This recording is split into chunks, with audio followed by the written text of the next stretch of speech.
Vamos a comenzar con la introducción a la anatomía y fisiología ocular. Primero vamos a ver la anatomía y después posterior vamos a ver la fisiología el día de mañana. Bueno, ahorita confirmamos bien si sí vamos a poder para el día de mañana o no. Vamos a empezar con una breve introducción. Vamos a hablar sobre la visión, que es nuestro sentido más dominante. Las fibras nerviosas constituyen un tercio del total de aferencias cerebrales y tiene dos funciones básicas. Tiene una función óptica, es decir, que es una función de una imagen, generar la imagen, ver o transformar en un impulso eléctrico, en una imagen en un impulso eléctrico, y de una función sensorial, que es el proceso de estímulos luminosos y transmitirlo al cerebro. Eso nos permite distinguir si estamos de día, si estamos de noche, de tarde, de mañana. Nos ayuda a ubicarnos en el tiempo, pero también nos va a ayudar a ubicarnos en el espacio y va a ser importante para mantener el equilibrio. Personas que pierden la vista también pueden llegar a perder inclusive el equilibrio. Tiene un largo axial de 22 a 24 milímetros y su peso aproximado es de 8 gramos. Y bueno, la que están viendo aquí en esta foto es Charbat Gula. Ella fue por sus ojos, el color de sus ojos es muy único, así como hay personas que tienen colores de ojos muy únicos, que como vamos a ver, bueno, no lo vamos a ver más adelante, pero les adelanto que es una enfermedad realmente, no es como que, ay, nacieron preciosos, sí, se ven bonitos, pero sus ojos son muy sensibles a la luz y con cualquier problemita se quedaban ciegos, ese tipo de personas, entonces por eso se les empezó a analizar. Bueno, el globo ocular es un órgano par situado en las cavidades orbitarias, esférico, con un diámetro de 23 milímetros y un peso de 7.5 gramos y un volumen de 6.5 centímetros cúbicos. Está constituido por tres capas, que va a ser la túnica externa fibrosa o esclera, la túnica media vascular pigmentada o uvia, la túnica interna nerviosa o retina, y en su interior hay tres medios ópticos refrigerantes o tres tipos de soluciones. Está el humor acuoso, que va a ser parte anterior del ojo. Está el cristalino, que va a ser realmente una lente. Y está el humor vítreo, que va a ser el líquido posterior. Y aquí podemos ver la imagen, ¿no? Estamos viendo el polo anterior y el polo posterior. Veíamos el humor acuoso y todo lo que era el humor vítreo. Esto es lo que es el ecuador, que es como el diámetro longitudinal, el diámetro transversal más amplio que tiene, y ese es el eje o el ángulo más largo transversalmente hablando. Y podemos ver aquí que se encuentra la córnea, menciona dónde se encuentra el iris, dónde está el cristalino. Esta es la cámara posterior, la cámara anterior, y están los segmentos, que es el segmento anterior, que es todo esto, y el segmento posterior.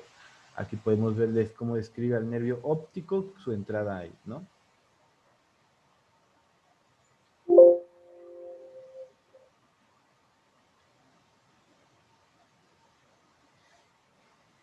Bueno, vamos a ver que tiene diferentes compartimentos. Este va a ser el segmento anterior, que va a estar limitado entre la córnea y el cristalino y está ocupado por el humor acuoso. Dentro de él encontramos dos cámaras, ambas comunicadas por la pupila. Está la cámara anterior, cuyos límites son la córnea anteriormente y el iris posteriormente. La cámara posterior, cuyos límites van a ser anteriormente el iris y posteriormente va a ser el eje cristalino sónulo y el cuerpo de ciliar, ¿no? Si comprenden eso de anterior y posterior, ¿se acuerdan de cuando vimos en el bloque pasado de anatomía lo que era anterior y posterior? Cuando decíamos que algo está anterior de algo, ¿a qué nos referimos? Si decimos, A que está antes de, ¿no? Supongo. ándale, a que está antes de, y posteriores que está después Que de. está después de... Entonces hace referencia a que está el ojo aquí y es como si lo partieras a la mitad, por decirlo así, y eso es lo anterior, lo que está hacia enfrente, y eso es lo posterior, lo que está hacia atrás. Cuando hablábamos del cuerpo humano, veíamos la vez pasada las vértebras y decíamos que tenían una parte anterior, que es la que iba a estar conectada hacia enfrente del cuerpo, y la parte posterior que iba a estar hacia atrás, ¿no? Lo mismo con el ojo, la parte anterior es la parte que va a estar más hacia enfrente. Lo que está hacia enfrente del ojo es la pupila, el cristalino y todas esas cuestiones. Y aquí lo podemos tomar en consideración. Parte anterior, y está el humor acuoso, el cristalino, la pupila, la retina, y la parte posterior es donde está el nervio, que sería lo de detrás del ojo. Entonces, para que estén ubicados a qué se refiere, ¿no? Y vemos que aquí los compartimentos son que el segmento anterior va a tener su cámara anterior y su cámara posterior, que es lo que hablábamos aquí. Aquí está la cámara posterior y la cámara anterior. Y todo esto en conjunto es el segmento anterior. Y el segmento posterior es todo esto. ¿Hasta aquí les queda alguna duda? No. No. No, profesor. Bueno. Profe, ¿Mande? una pregunta. Sí, dime. ¿Qué pasa cuando se llega a lastimar la retina? Cuando se llega a lastimar la retina, pasan muchas cosas. Puede ser desde un simple malestar, que se siente como si tuvieras un cuerpo extraño, hasta la pérdida total de la vista, dependiendo del daño que sea, de por qué se dañó. Puede ser desde un simple malestar, dolor, ardor o un ojo rojo, hasta la pérdida total de la vista. A mí me tocó, profe, hablando ahorita de, bueno, no de retina, pero de córnea, que una maestra nos contó que un compañero que ella tuvo en sus prácticas le tuvieron que desbaratar casi toda la córnea porque se le enterró una astilla en el ojo y pues sí, perdió la vista en un ojo. Sí, de hecho, bueno, lo principal vamos a ver más adelante, la córnea es como la parte también principal de lo que viene siendo la vista, al igual que la retina. Realmente todos tienen una función. Y vamos a ir viendo más adelante cómo cada uno le va sumando dioptrías a la vista. Que las dioptrías, ¿sí saben lo que son las dioptrías? ¿Quién usa lentes? Yo. ¿Cuánto tienen de graduación en sus lentes? Ni idea. Ni idea. Profesor, una pregunta ahorita que hablan de lentes. Una pregunta. Dicen que que puede usar uno lentes para vista cansada, pero dicen que después lo empiezas a necesitar con más graduación si usas lentes o empiezas usando lentes con vista o para vista cansada. No sé si sea cierto ese rumor o... Pues no es como que el lente te cause problemas, es decir, sí incrementa la graduación, pero eso es porque el daño va a ir incrementando, es decir, tu vista se está cansando o se está lastimando, ¿por qué? Porque la estás sobreexponiendo a lo mejor a una pantalla de un ordenador, la estás exponiendo a la televisión, al celular, luego sales al sol, regresas, llegas y te echas agua fresca y fría en los ojos cuando acabas de hacer alguna actividad muy intensa con ellos. No sé, a lo mejor donde estás hay mucho polvo, etcétera, etcétera, etcétera. El daño va a seguir pasando, ¿por qué? Porque tú vas a usar los lentes, sin embargo vas a seguir viendo la televisión así, vas a seguir usando el ordenador igual y vas a seguir cuidando poco a tus ojos. ¿Qué va a pasar? Pues el daño sigue avanzando. Al final vas a empezar a ocupar una graduación más avanzada, sí, pero es porque el daño poco a poco va incrementando, independientemente de que conforme la edad avanza, se va degenerando toda la parte nerviosa. Entonces, es un proceso normal de envejecimiento y por eso cada vez ocupan una graduación más amplia. ¿Que se puede evitar? Sí, si tienes cuidado con tu vista, no utilizarla en exceso, no exponerla a luz blanca o a luz de algún ordenador o alguna pantalla tantos minutos al día, etcétera, etcétera, etcétera. Pero pues creo que en la actualidad nadie cuida sus ojos de esa forma. Bueno, profesor, gracias. Bueno, vamos a describir también un polo anterior que es transparente y corresponde al centro de la córnea. Está un polo posterior que está localizado en la esclerótica y está lateralmente situado con respecto al nervio óptico. El eje del globo ocular se halla en la línea que se unen ambos polos. El ecuador es el círculo mayor perpendicular al eje y divide al ojo en dos hemisferios, anterior y posterior. Y el meridiano son círculos que pasan por los dos polos, y es lo que mencionábamos acá, ¿no? A ver si coloqué la imagen. No.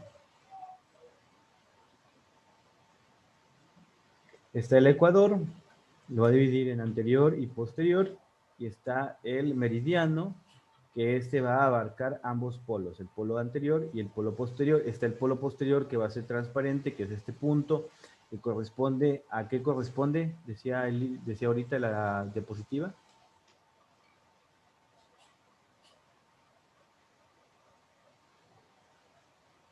¿Qué es esto? ¿Qué es esta parte del ojo? La córnea. La córnea, ¿segura?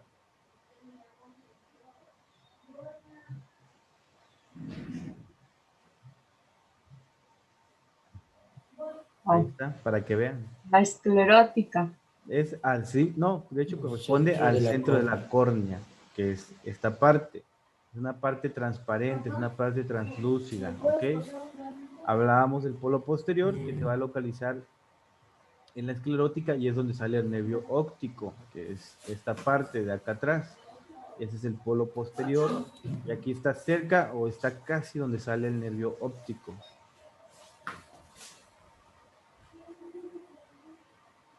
El globo ocular tiene tres capas concéntricas. Está la capa externa, que va a estar constituida por la esclera y la córnea.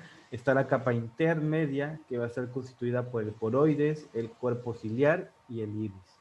Y está la capa interna, que va a estar constituida por la retina y el epitelio pigmentario del iris y el no pigmentario del cuerpo ciliar.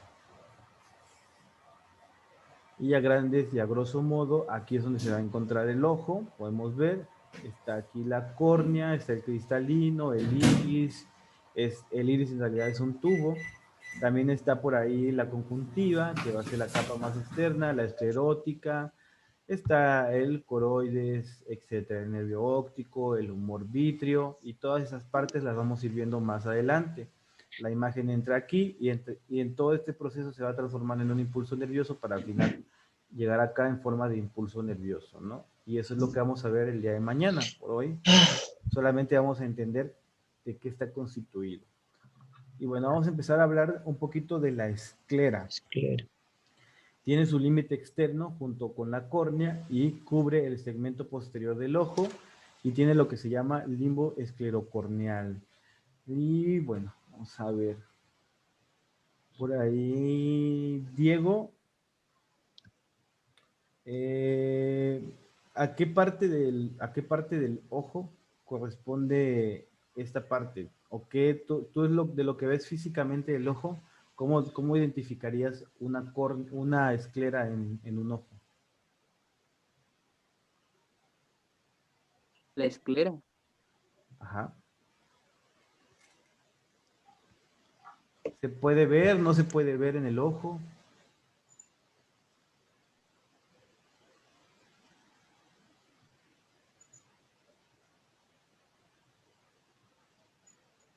Esclera. Pues realmente no sé decirle, pero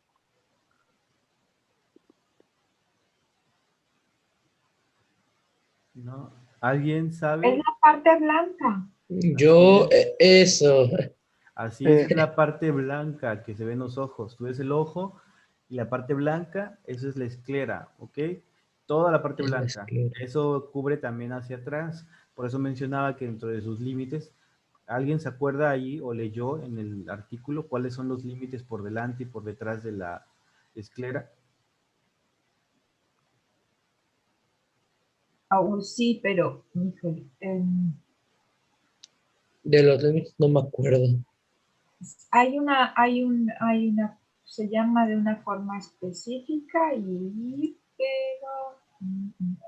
Por delante es por la córnea y por detrás va a estar relacionado con la dura madre del nervio óptico. Esas eran partes de sus relaciones que mencionaba. Y hay ¿Alguien? unas células específicas, ¿no? Ujú. ¿Alguien se acuerda de las partes o las capas que va a estar constituida la esclera?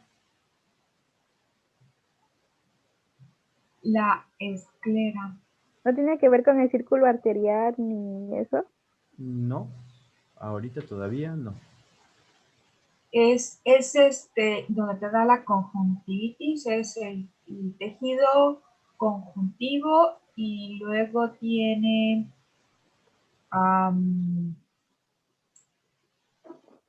es la parte que soporta el globo ocular con los músculos, es donde se agarran los músculos.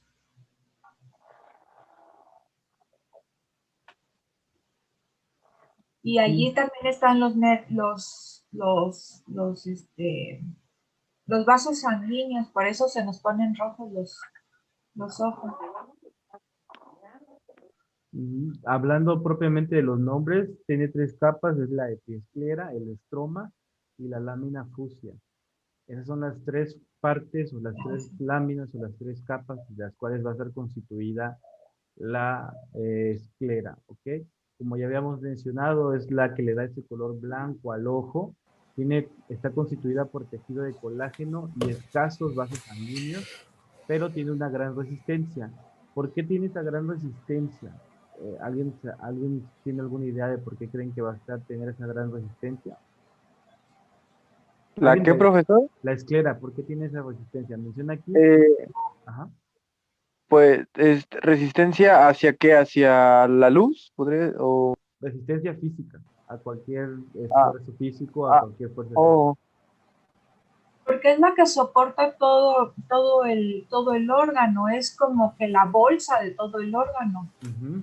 Pero ¿por qué tiene esa habilidad de soportar toda la presión del ojo? ¿Cómo es que lo logra? ¿Alguien investigó, lo sabe o se imagina por qué?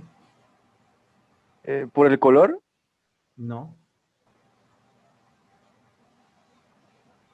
Pues de ahí están agarrados los músculos que le dan movimiento al ojo. Ujú. Pero ¿por qué resiste los movimientos? Por ejemplo, si los músculos estuvieran insertados en el cristalino o en la córnea, dañarían la córnea al hacer la tracción para mover el ojo. ¿Qué hace que la esclera pueda resistir eso?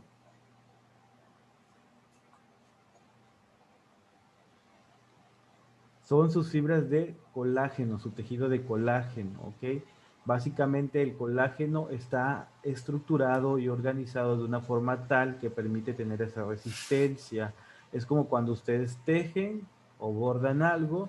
Si ustedes bordan o tejen algo, van a llevar un orden y tienen que estar ordenados para que sea resistente lo que están haciendo.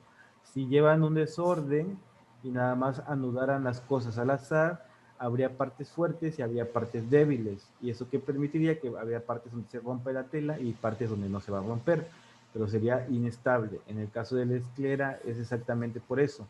Su tejido conjuntivo, su tejido de colágeno está muy bien estructurado. Vamos a ver que hacia posterior va a formar lo que es la lámina cribosa, que es decir, hacia atrás, hacia donde está lo que es el nervio, esta parte, la lámina cribosa, o va a estar en contacto directo con la lámina cribosa. Sus funciones van a ser contención y protección de elementos intraoculares, como ya habíamos mencionado, dijeran ustedes, es la bolsa que contiene al ojo, ¿no? Es la bolsa que le da esa forma circular al ojo. Mantiene la forma esférica y tiene un punto de inserción de los músculos extraoculares, como pueden ver aquí atrás, ¿no? Aquí está la imagen, están insertados directamente en lo que viene siendo la esclera. ¿Dudas hasta aquí, chicos? ¿Hasta la esclera?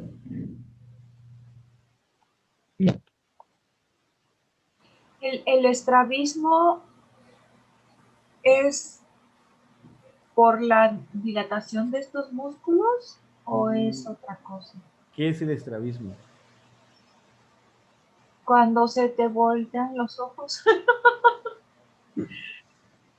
Cuando se te voltean los ojos. Sí, que tienes un ojo a la izquierda o un ojo o hacia la nariz que miras hacia. Que no puedes mover el globo ocular hacia donde buscas la imagen. ¿No es eso el estrabismo?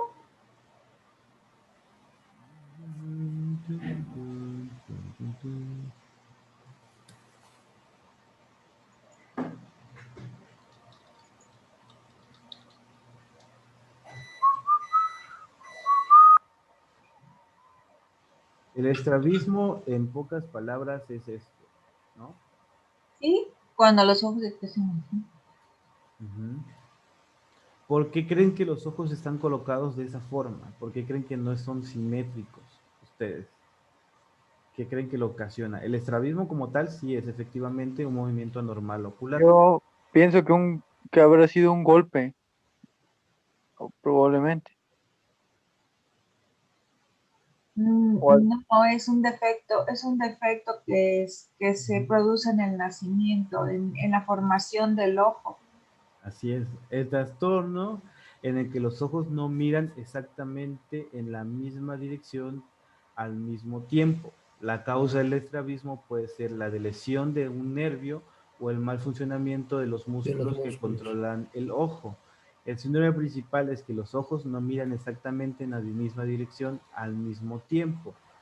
Y eso puede ser, como menciona aquí, un problema de los propios músculos que haga que no se vea así. Puede ser un problema del nervio, puede ser un problema del cristalino que haga que force a que se acomode ese ojo de una manera tal que permita ver de forma correcta. ¿Okay? Ese es un efecto de adaptación que vamos a ver más adelante cuando estemos viendo la fisiología del ojo. Pero no está condicionado por la esclerótica ni por nada, ni nada por el estilo, ¿ok? La esclera no tiene nada que ver con el estrabismo. Tiene que ver algo más nervioso y con un problema nervioso para el control de los músculos. Sobre todo, más adelante vamos a ver cada músculo qué tipo de movimiento hace. Pero sí está condicionado por los músculos, no por la esclera, pero sí por los músculos, ¿ok?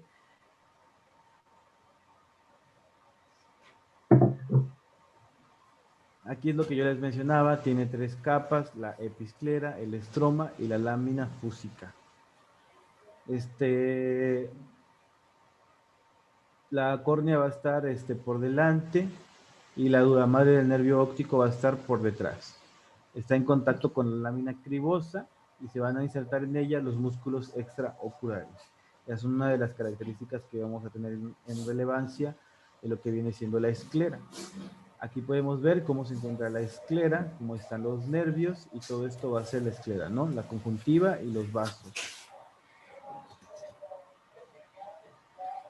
Ahora vamos a hablar un poquito de la córnea. La córnea es transparente, es avascular y tiene la disposición de las fibras de colágeno en una disposición que se llama asférica. ¿A qué se refiere eso? A una posición asférica. Es como un huevito. Ajá, básicamente es como un huevito, a eso hace referencia la palabra asférica. A que Esférica. es una cúpula, por así decirlo, como forma de un huevito. Tiene un diámetro de 12.5 milímetros y cubre el segmento anterior, es decir, la parte anterior del ojo.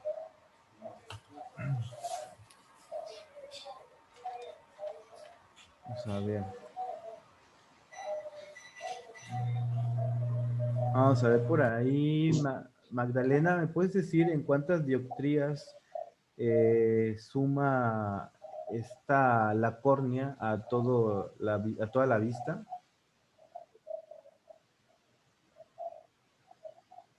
No me acuerdo.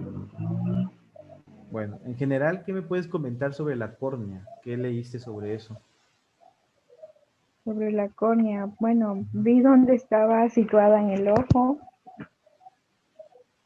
y bueno, aquí en la imagen no nos las presentan transparente. Ujú. Me quedé en lo de los párpados, en vascularización del globo ocular y de ahí ya no leí más. Ok, bueno, pero entonces sí terminaste de leer lo de la córnea. Déjenme acordarme porque leí mucho y vi las clases. Mucha información acumulada. Y déjame acordarme cuánto sumaba. Bueno, ¿alguien se acuerda cuántas dioptrías suma? Son 42. Así es. ¿Y cuál otro nombre se le va a conocer a la córnea? Otro nombre para la córnea. Es el lente potente, el lente más potente que tiene el ojo, El lente, ¿no? eso. Ese es otro nombre como ustedes. Entonces, si yo les pongo, ¿cuál es el lente más potente del cuerpo humano? Lente que Ustedes me tienen que decir la córnea. Si yo les La pregunto, córnea. ¿cuántas dioptrías suma la córnea? Son 42 dioptrías. Las dioptrías es como se miden también los lentes, la graduación, que luego si ustedes van a ponerse lentes y les dicen, es que tienes 5 en uno y 4 en otro, se están refiriendo a dioptrías. Las dioptrías, como vamos a ver cuando veamos la fisiología, cada dioptría equivale a un porcentaje de amplitud, por decirlo así, como ponerle zoom y HD a la película, ¿no? Cada dioptría le va sumando y se va viendo con mayor claridad. Es como decir que tienes la pantalla y entre menos dioptrías tengas, tienes menos píxeles y se empieza a ver pixeleada, ¿no? Y Menos calidad.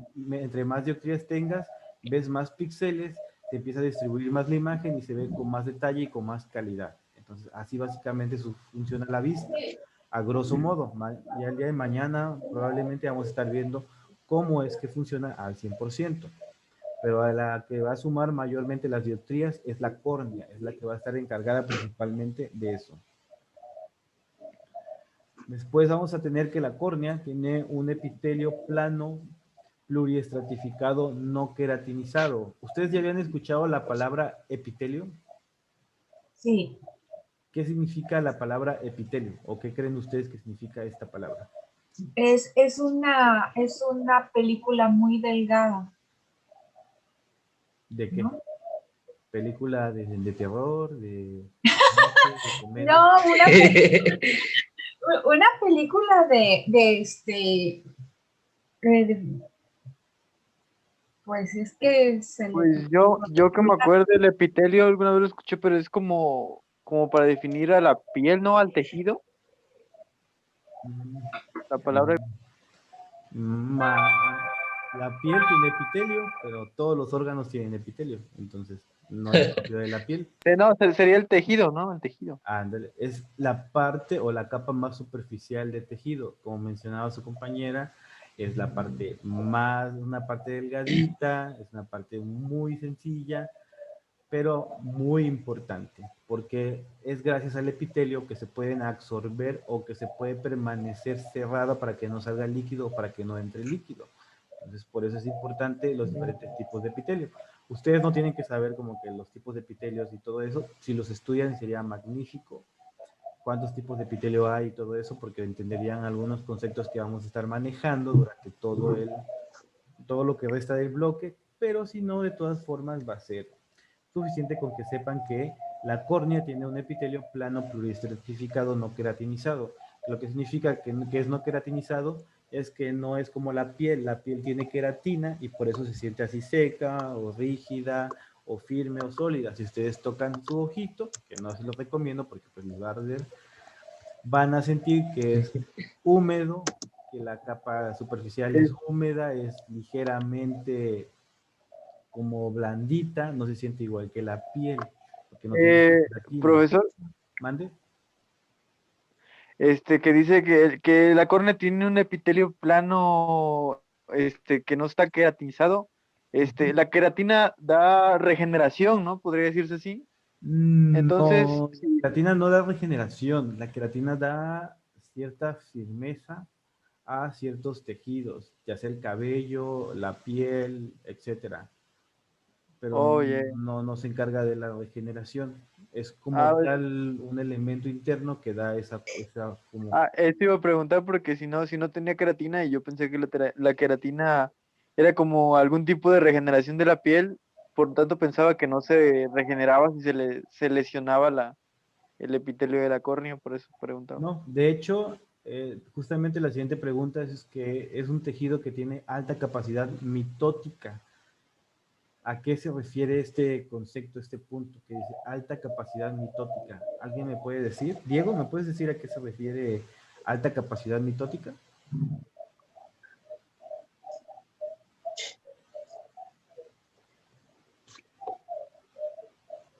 Mm, Eh, puede Que estar relacionada con la mitosis, ¿no? Creo. Ajá. ¿Qué es Pues, la mitosis? mm, la proliferación de tejidos.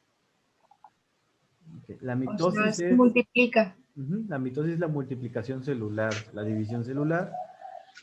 Y la resistencia, la alta capacidad mitótica hace referencia a que tiene una gran capacidad para duplicar sus células o para recuperar sus células. Mm, Entonces, al contrario de lo que mencionaba su compañero, de que por no tener queratina o no iba a volver a generarse nuevo tejido, es erróneo. Al contrario, tiene gran capacidad para regenerarse. Tiene gran resistencia a traumas e infecciones. Esa es una característica también muy importante, ya que son las capas externas del ojo y son las más resistentes, la córnea y la esclera. Va a estar constituido también por el estroma y el endotelio. Y el endotelio va a mantener la deshidratación. Tiene que ser una parte deshidratada. Y extraordinariamente sensible porque va a estar inervada por el nervio trigémino, la rama oftálmica, es decir, su primera rama del nervio trigémino. ¿Qué par craneal es el nervio trigémino, chicos? La quinta. El quinto, así es. ¿Ya se aprendieron los pares craneales ahora sí? No, los tengo aquí enfrente para poderlos aprender. Acuérdense, ahí les pasé el tip con el nombre, tengo la falda corta. Ah, bueno, estas son las capas que vamos a encontrar en la córnea, ¿ok? Son 5. Vamos a ver que la unión entre la córnea y la esclera recibe el nombre de limbo esclerocorneal. Las capas histológicas, es decir, las capas de tejido de la córnea son el epitelio escamoso que es estratificado no queratinizado, o, como lo mencionaban acá, el pluriestratificado. Es casi lo mismo. Histológicamente es hablando de lo mismo. Está la membrana de Bowman, que sería esta parte. El epitelio es esta parte de acá arriba. Estas células son la de Bowman. De ahí tendríamos el estroma, que va a constituir el 90% del espesor y tiene haces paralelos de colágeno y escasas células, lo que también le da resistencia. Pueden ver aquí cómo tiene poquitas células, pero tiene mucho colágeno, lo que explica por qué acá mencionábamos que la córnea tiene una resistencia a traumas e infecciones. Tiene pocas células en su capa más amplia, pero tiene grandes cantidades de colágeno, lo que ayuda a contribuir a que sea resistente a todos los traumas y que mantenga esa forma que tiene que tener. Después sigue la membrana Descemet, que es esta, y por último sigue el endotelio, ¿no?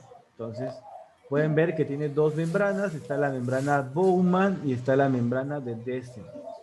Y entre ellos se van a encontrar todo lo que viene siendo el estroma. Por arriba vamos a tener la capa de este epitelio y por debajo el endotelio. Ya habíamos mencionado que es el lente más fuerte y tiene 42 dioptrías de convergencia, o eso es lo que suma. Sus funciones son su superficie lisa y transparente, como pueden ver aquí es una superficie lisa y transparente. Mencionaban ustedes que no se ve lisa y transparente. Si ustedes lo ven de frente, nunca lo van a ver liso transparente porque van a ver el color del iris, el color. Pero si ustedes lo ven de un costado, van a notar que se ve como una salidita transparente, como se alcanza a ver aquí en esta imagen. Pueden ver que aquí se alcanza a ver que esta parte es transparente, ¿no? No me refiero al círculo, sino toda la cúpula que se ve arriba. Sí. Pero si lo miran de frente, nunca lo van a lograr observar. ¿Por qué? Porque como es transparente, se va a ver siempre el color que esté de fondo. Vamos a ver que tiene una protección que va a ser el privilegio inmunológico, es decir, tiene gran defensa inmunológica tiene gran protección contra infecciones. ¿Cuántas veces ustedes han visto rojo que cuando se les da conjuntivitis está rojo todo, menos esta parte? Esta parte, ¿alguna vez la han visto roja en alguien? ¿O así irritada? No, No. Porque tiene una gran protección contra las infecciones. Las infecciones, a pesar de que estén por todo el resto del ojo, en esta parte no van a llegar con tanta facilidad. Para que una infección llegue ahí, es porque ya está de plano el ojo casi descomponiéndose, ya Yo no sí, tiene yo remedio. sí he visto, ¿Sí? ¿Y cómo estaba? pero fue porque la persona subió un video a Facebook echándose salsa tabasco en el ojo. No, bueno, sí, también sí te... O sea, sí te defiende, ¿no? Pero también no, pues no hay que abusar, ¿verdad? bueno, esa es daño cerebral. Sí, yo creo que sí, ya venía de un daño cerebral por ahí, quizás. Cuando el ojo te lo frotas mucho, también te la puedes dañar. La puedes deformar, pero deformas más el cristalino que la córnea, ¿ok? Pero no como tal, es como si tuvieras una cosa de metal y tú, yo comiendo Nutella siempre acá, tengo la Nutella acá. La aplastas y si fuera de metal, como es rígido, se queda abollado, ¿no? Si lo aplastas con la suficiente fuerza. Pero, pues, si no lo aplastas con la suficiente fuerza, solamente le haces una presión ligera y lo sueltas, va a regresar a su misma. Pero si lo presionas con fuerza, se queda aplastado.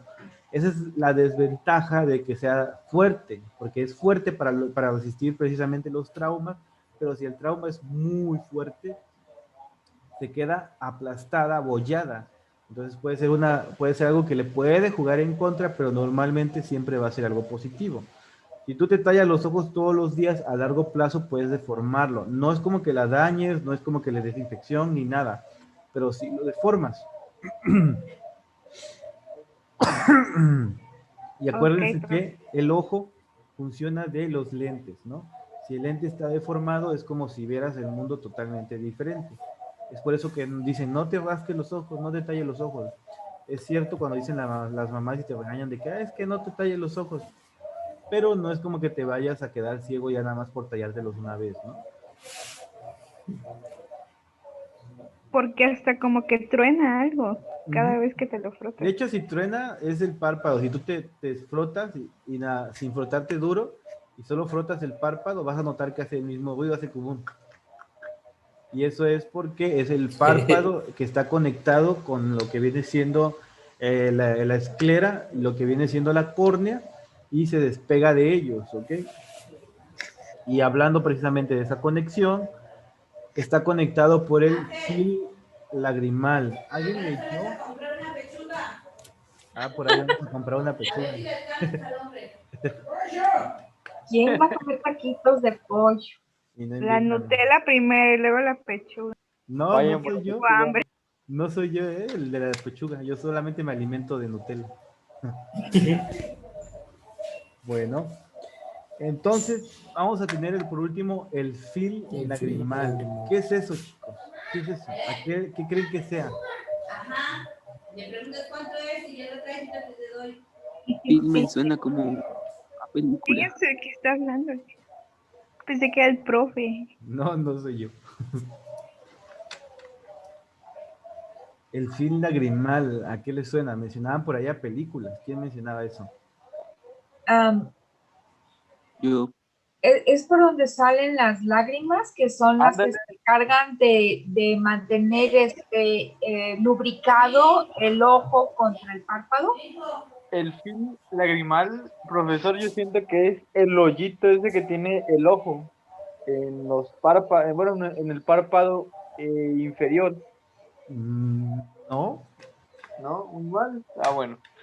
Sí tiene que Bueno, ver, sí tiene que ver, pero no. O sea, realmente el fin lagrimal no es ni donde se producen las lágrimas, no es ni donde sale, por donde sale, ni nada, porque para eso, por donde sale es el conducto lagrimal, donde se producen es la glándula lagrimal, básicamente. Es una no es capa, es una película, como mencionaba su compañero Diego, que no nos terminó de decir si era de terror, de comedia o de qué. de comedia porque no me gusta de terror. De comedia. Yo creo que de tristeza porque necesitas llorar para mantenerla hidratado tu ojito, Es ¿no? donde se producen las lágrimas también, ¿no? No, se produce en la glándula lagrimal. El film solamente es una capa, es una pequeña capa líquida que va a estar sobre la esclera, que va a estar sobre la córnea, lo cual la va a mantener lubricada, permite que los párpados se muevan, porque si tú parpadeas, se deslizan porque están bien lubricados.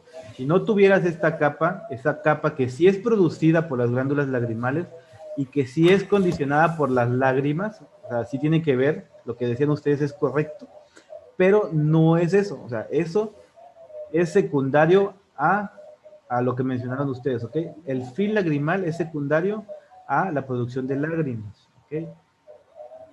Por eso cuando nosotros estamos, por ejemplo, si ustedes mantienen sus ojos abiertos por mucho tiempo, se empieza a secar, se empieza a acabar este film lagrimal.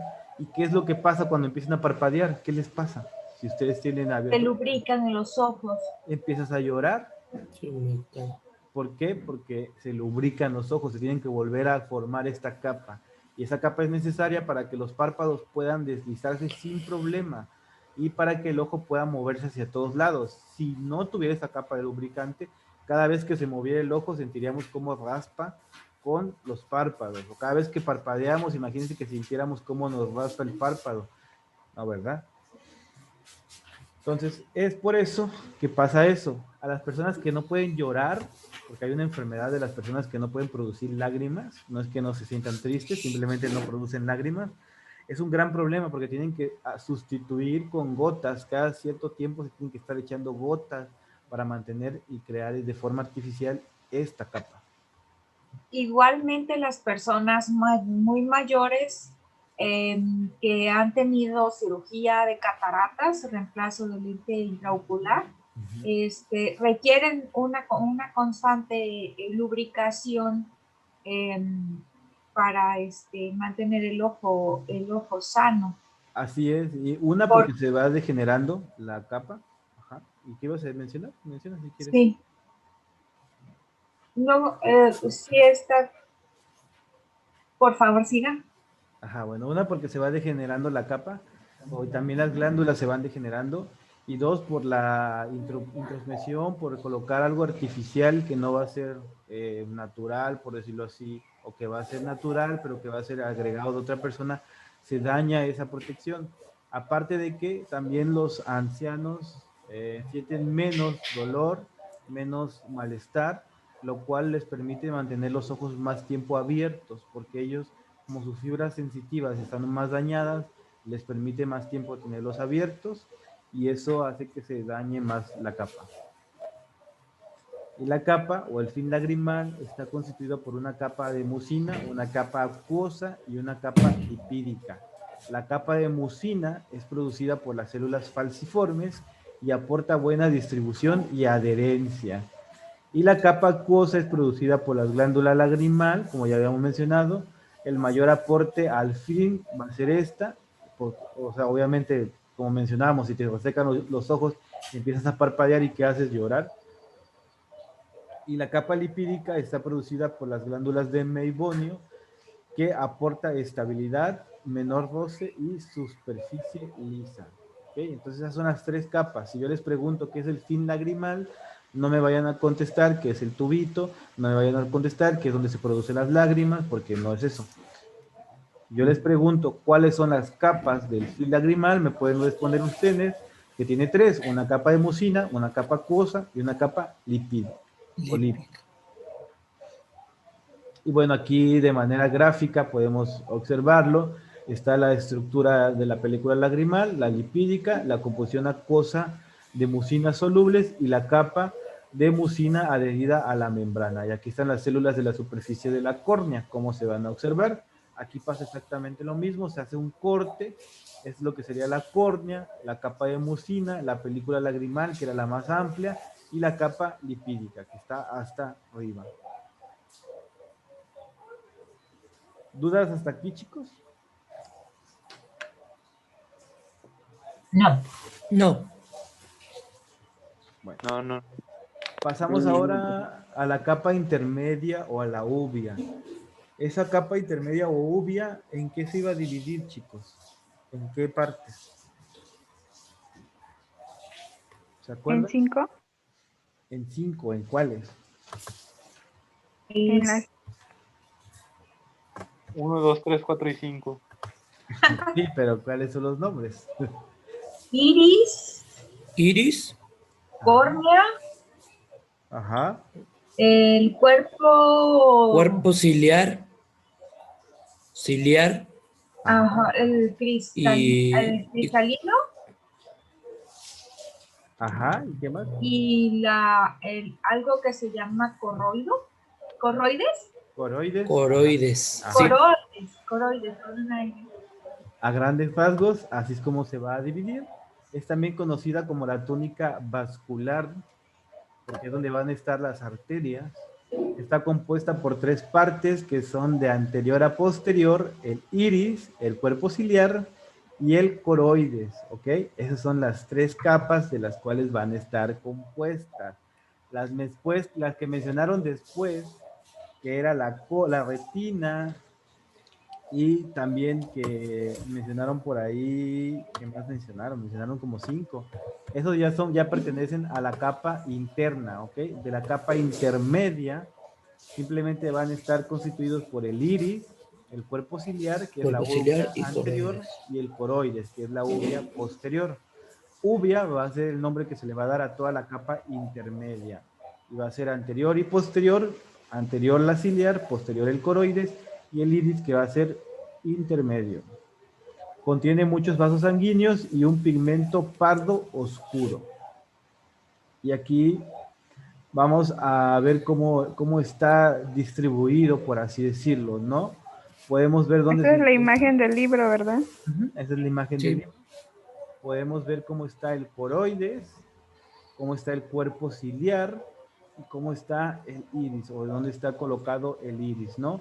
Entonces aquí veríamos las 3 partes. Es la capa intermedia. Ya vimos la capa externa, que está constituida por la esclera, que es todo esto gris.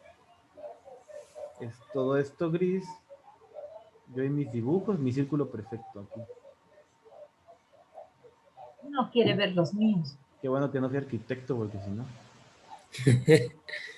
Y aquí está lo que venía siendo, ¿qué es esto? La córnea, ¿no? la La córnea. esclera y la córnea forman la parte externa, y la parte interna igual está constituida por lo que viene siendo, la parte intermedia, perdón, está constituida por esta parte que va a ser el coroides, esta parte que va a ser Cuerpo ciliar, cuerpo ciliar, y esta parte que va a ser el iris. iris. ¿Ok? Entonces hasta aquí ya quedamos claro cómo está constituido, ¿no? Ya entendimos en dónde va. ¿O les causa duda todavía en dónde está ubicada cada parte? No, No, Está bien fácil, ¿no? El ojo. a dónde vamos un poco. Nada más es cuestión de llevarle sentido y van a ver que está fácil, pero tiene muchos nombrecitos. Pero los nombrecitos con la práctica se van aprendiendo. Bueno, entonces vamos a continuar.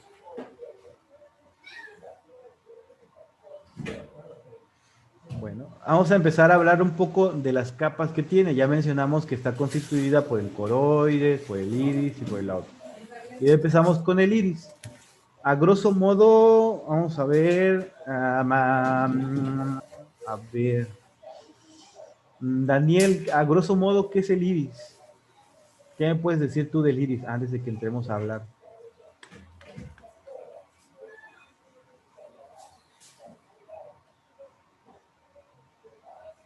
Daniel. Me hablaba. Perdón.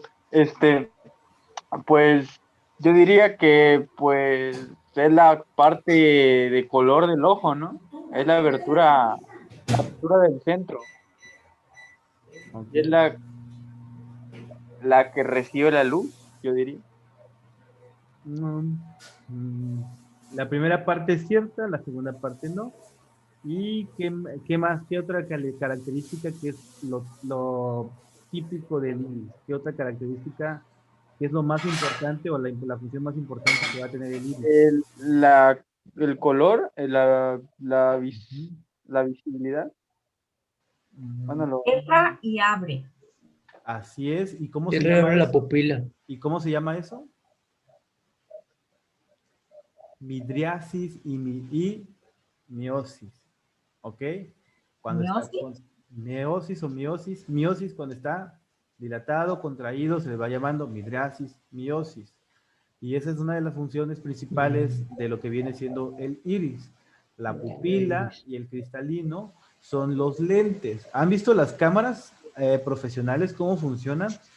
Cuando toman una foto, cómo se ve como un lentecito se va regulando. Si ustedes lo regulan para ver la cantidad de luz que van a tomar en la fotografía, el ¿Es el obturador del ojo? por decirlo así, por decirlo así. Porque en las cámaras yo creo que se llama obturador, ¿no? Sí. Entonces, básicamente es como el obturador del ojo, es el que se encarga de regular qué tanta cantidad de luz ingresa, porque al final y al cabo la luz es la que va a dictaminar o determinar cómo se ve la imagen. Recuerden que las imágenes no vemos la imagen como tal, sino vemos el reflejo de la luz que genera esa imagen. Eso es lo que vemos y nuestro cerebro lo interpreta como una imagen. Pero dependemos totalmente de la luz y se dilata cuando hay poca luz, se va a dilatar. ¿Para qué? Para tratar de absorber la mayor cantidad de luz. Y cuando hay poca luz, se va a contraer, cuando hay mucha luz, perdón, se va a contraer para evitar que se sobresaturen los conos y los bastones y se haga algún daño en el ojo. Como cuando vemos al sol. Cuando vamos al sol se contrae, por eso no sé si han visto las películas, que siempre que ponen a ver la luz, el sol o un foco, los dibujan como que, o en las caricaturas les hacen los ojitos súper chiquititos. Sí. Y Sí. también, profesor, cuando bueno, no sé si ha visto los gatos cuando se hace de noche y los alumbra usted, o no sé si o los animales, pero en especial los gatos y traen todo el ojo casi negro, prácticamente. Así es. Y por eso ellos pueden ver de noche y nosotros no, porque nosotros solamente tenemos nuestro circulito del medio negro y no se nos hace más grande, llega a su tamaño máximo y ahí queda. Entonces es por eso que nosotros no podemos ver de noche y los gatos sí. Y los conejos, ¿por qué cuando les reflejas la luz no ven o como que se quedan sorprendidos? ¿Qué sucede ahí o qué Se pasa? quedan quietos. Si tú vas caminando en la oscuridad y de repente llego yo y te alumbro la cara directamente, también te vas a quedar quieto, créeme. Voy a quedar como espantado. Sí, porque es tanta la luz que recibes que por un instante se sobresaturan tus conos y después quedas viendo como una mancha negra por unos segundos, porque están sobresaturados, es como un flashazo de luz que recibe, porque tu pupila como está oscuro, está dilatada, está captando la mayor cantidad de luz y si de repente, ¡pum!, te llega la luz, dices, ¡ah! Por eso cuando estás así en oscuro y te llega la luz y encienden la luz, dices, ¡ah, mis ojos! Y es porque hay una sobresaturación y puede ser doloroso y sí es peligroso porque puede llegar a quemarse inclusive el nervio. Entonces, no es cosa de juego, pero pues muchas veces es divertido ver cómo las personas se espantan o se sorprenden con eso, ¿no? Y bueno, ahora sí vamos a hablar del iris. Vamos a ver que el iris es la apertura central, es de la pupila. Se modifica el diámetro pupilar por la musculatura constrictora de la pupila, que va a ser la miosis, y la musculatura dilatadora de la pupila, que es la midriasis. Entonces, si yo les pongo, por ejemplo, este esquema, y yo les digo, les pongo A y les pongo B, y de ahí les pongo que me pongan qué es la midriasis y cuál es la meiosis, ustedes me tienen que saber decir cuál es la midriasis y cuál es la meiosis. La meiosis va a ser la contracción, es esta, y la midriasis es esto. Algunas drogas, como el LSD y la marihuana, cuando es de tipo visual, lo que hacen es dilatar esta parte y la pupila. Por eso nosotros los médicos sabemos que llegan drogados porque la pupila está dilatada, a pesar de que la luz esté estimulada así de esta forma. Por eso es que ellos dicen, ay, es que cuando yo me probé eso, pude ver la vida y el mundo de otra forma. Literalmente sí lo ven de otra forma. Se dilata la pupila. Está dilatada la pupila, absorbes mayor cantidad de luz y por eso es que ves colores donde no hay, o sí los hay, pero normalmente no los deberías de alcanzar a ver porque tu pupila está contraída cuando está la luz tan amplia. ¿Y qué pasa? Que no los alcanzas a ver, ¿no? Por eso ves que se mueven las cosas, por eso ven cosas que no existen, etcétera, Sí, sí, sí. etcétera. Entonces, A mí una vez les voy a contar mi anécdota, que bueno, yo hubo un tiempo, hace unos meses, que pues yo me volví adicto a una droga que es la metanfetamina, el cristal. Y pues me acuerdo que sí, sufría alucinaciones y todo eso, pero una vez fui a una clínica, y pues luego que me revisaron me dijeron, ¿qué te metiste? O sea que no tardaron ni 10 segundos en darse cuenta que ya venía yo drogado. Y era por la pupila, porque lo primero que hicieron fue revisarme los ojos. así es. De hecho, cuando una persona llega inconsciente, lo primero que nosotros hacemos es revisar el ojo. ¿Por qué? Porque si una persona que tiene su pupila dilatada pues, y está inconsciente, puede significar dos cosas: o está muy drogada o tiene muerte cerebral. Entonces, siempre que llegas a una urgencia, te revisan los ojos por eso. Vamos a ver que tiene una superficie posterior que va a ser el epitelio pigmentario, que va a impedir el paso de la luz. Profesor, ¿Mande? ahora sí que una pregunta. ¿Por qué cuando se sufre muerte cerebral se dilata el ojo? Porque ya no hay quien contraiga. O sea, aquí, como menciona, el músculo constrictor de la pupila es el que contrae el ojo y el músculo dilatador de la pupila lo dilata. Entonces, ¿qué pasa? Punto número 1, tu cerebro ya no está procesando la información. Tu cerebro, es como si tu cerebro dijera, yo ya no estoy viendo nada, yo ya no sé nada, yo ya me apagué. Entonces el ojo sigue haciendo su función porque dice, ok, ya no me está llegando el estímulo de la visión, entonces yo me voy a dilatar lo más que puedo. Y 2, porque ya no funciona el cerebro, ya no se contrae eso. También se relajan los esfínteres, se relaja todo el tono muscular, etcétera, etcétera, etcétera. Porque ya no hay quien les dé ese tono, les dé esa contracción. Bueno, el siguiente va a ser el cuerpo ciliar, que va a estar limitado anteriormente por la raíz del iris y posteriormente por la ora serrata. ¿Alguien me dice qué es la ora serrata?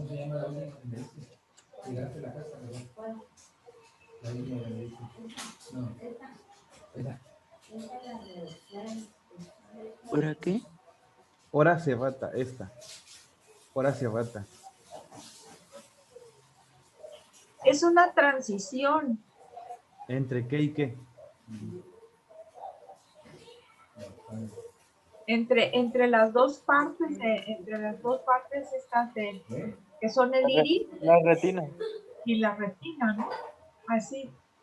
En la retina tenemos dos partes, una retina que se llama visual y otra retina que se llama ciega. Y entre ellas dos se va a encontrar la ora serrata. ¿Ok? Entonces, también ahí vamos a encontrar que el cuerpo ciliar está conectado directamente con esa parte. Y vamos a ver que sus funciones van a ser la producción del humor acuoso mediante los procesos ciliares, la producción del humor vítreo mientras la pars plana y la acomodación del cristalino mediante el músculo ciliar. Esa es la que me dijiste que no la traes.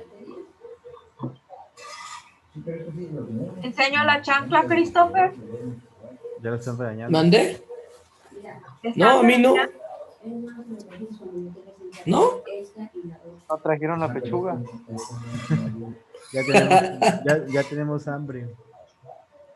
Bueno, entonces aquí lo importante es que deben de saber que limita anteriormente con la raíz del iris, es decir, donde inicia el iris, y posteriormente con la ora serrata.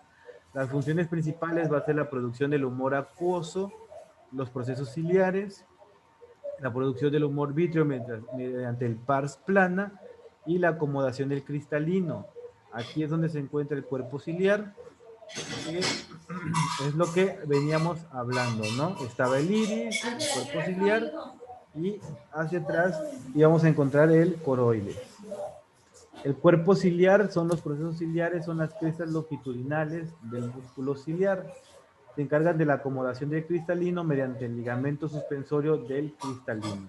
Y aquí podemos ver el cristalino, cómo se alcanza a ver, y las fibras sonulares, que son las que le van a dar esa transparencia también al cristalino. Y aquí podemos entender que, que lo que es la parte ciliar se encarga de estar conectado con esta parte. Aparte de que se va a encargar de producir aquí exactamente en el ángulo lo que viene siendo el humor acuoso y el humor vítreo. Aquí está otra vez, podemos ver cómo está el cuerpo ciliar. Tiene su pars plana, su pars plicata, las fibras sonulares y están por este lado los procesos ciliares. Y aquí estaría la hora serrata. En dibujo, en el dibujo anterior, aquí lo podemos ver, sería todo esto. Y aquí sería lo equivalente a esto, ¿no? Aquí está la pars plicata, la pars plana, y todo esto sería el cuerpo ciliar, ¿no? Entonces todo esto en conjunto es lo que sería el cuerpo ciliar, ¿no? ¿Hasta aquí les queda claro en dónde están ubicados esas partes?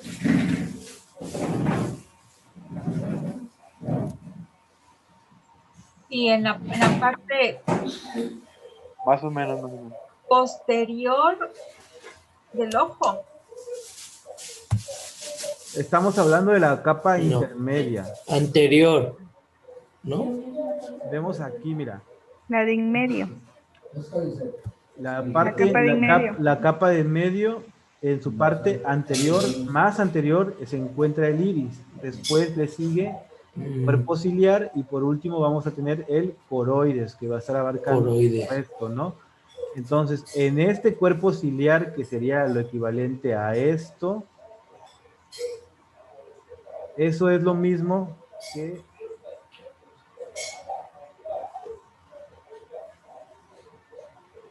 acá, lo volvemos a ver, lo vamos a volver a marcar.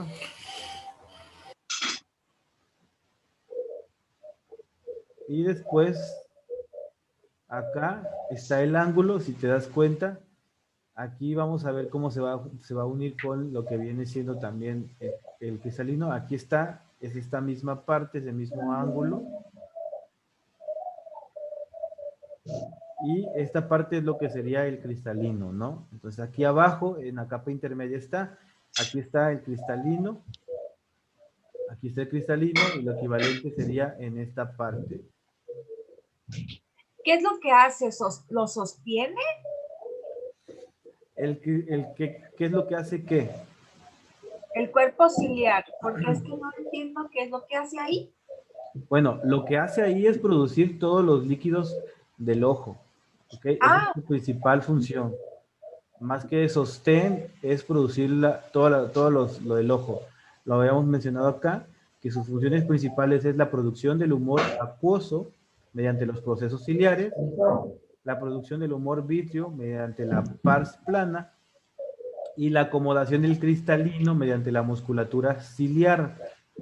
Es decir, el músculo ciliar es un músculo que va de aquí hacia donde está el cristalino, y aquí podemos ver las fibras del músculo y cómo está el cristalino, y es gracias a eso que hace la acomodación, que lo va a ayudar a que se mueva para un lado, se mueva para otro lado. El cristalino al final y al cabo es como si tú pusieras lentes, y dependiendo de cómo lo acomodes es como vas a percibir. Puedes ver, si para ver desde lejos, quizás tienes que enfocar tu cristalino, subirlo, bajarlo, etcétera. Pero la función principal es la de producción del humor acuoso y el humor vítreo. Es la función principal del cuerpo ciliar. ¿Dudas hasta aquí, chicos? No. Bueno. Entramos a la última parte de la parte intermedia, o sea, vamos en la capa intermedia, que sería el coroides. El coroides es un lecho vascular de la retina. Sus límites van a ser externo por la esclera, interno por dentro va a estar comunicado con la retina y anterior con la hora serrata. Posterior va a estar con el nervio óptico. La carótida interna, va a dar a la arteria oftálmica va a dar a las arterias ciliares posteriores y anteriores, y estas se van a encontrar aquí, en el coroides. Sus funciones principales va a ser proveer nutrientes a la retina, y absorber los rayos luminosos no absorbidos por la retina. Va a estar constituido por diversas capas, entre ellas vamos a encontrar la supracoroides y la lámina fusca, el estroma coroide, el coriodo capilares y la membrana de Bruch. Y bueno, ahora entramos a lo que viene siendo directamente la retina. Vamos a ver. ¿Quién me dice algo sobre la retina? Vamos a dejarlo sin preguntar de forma directa. A ver si alguien se anima a hablar de la retina. ¿Qué es la retina? ¿Cuáles son las funciones de la retina? ¿Cuántas retinas existen? ¿Cuántas partes de la retina? ¿Funciona la retina o no funciona? ¿Nos sirve o no nos sirve? ¿Quién opina?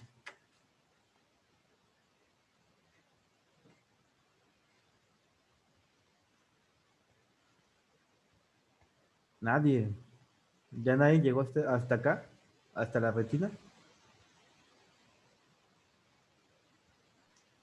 Es una expansión del cerebro. Pues yo digo que es una membrana del ojo. Y es la encargada de, pues, de la luz, ¿no? O de las imágenes que son transmitidas al cerebro. Ok. ¿Alguien más? ¿Alguna opinión?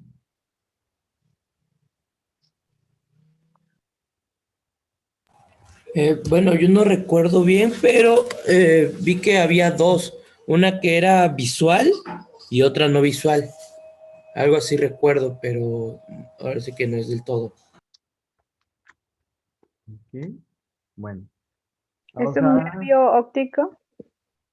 No, está conectada con el nervio óptico y tiene gran relevancia para la formación del nervio óptico, pero no es el nervio óptico.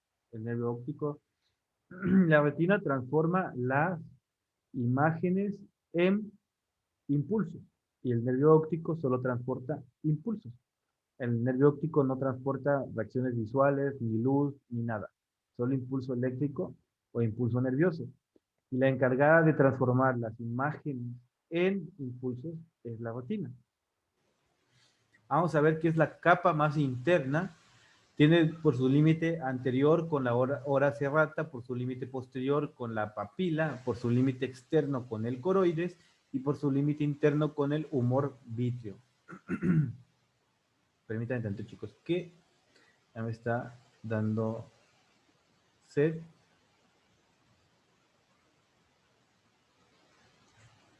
Permítanme un momentito.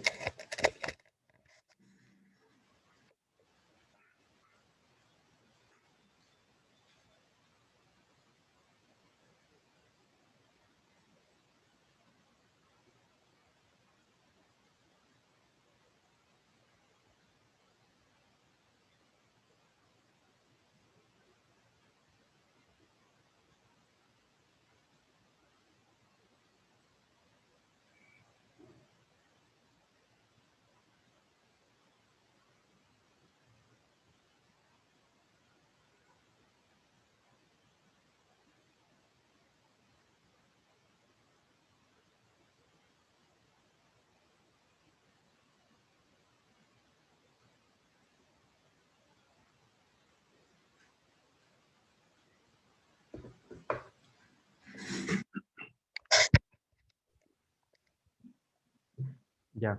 Si no, ahorita voy a empezar a toser y... no. Bueno. Entonces quedamos en que es la capa más interna, ¿no? Ya habíamos visto la capa externa del ojo. Entendimos que el ojo tiene 3 capas. La capa externa, ¿por qué va a estar constituida? Lo acabamos de ver, ¿eh? Literalmente.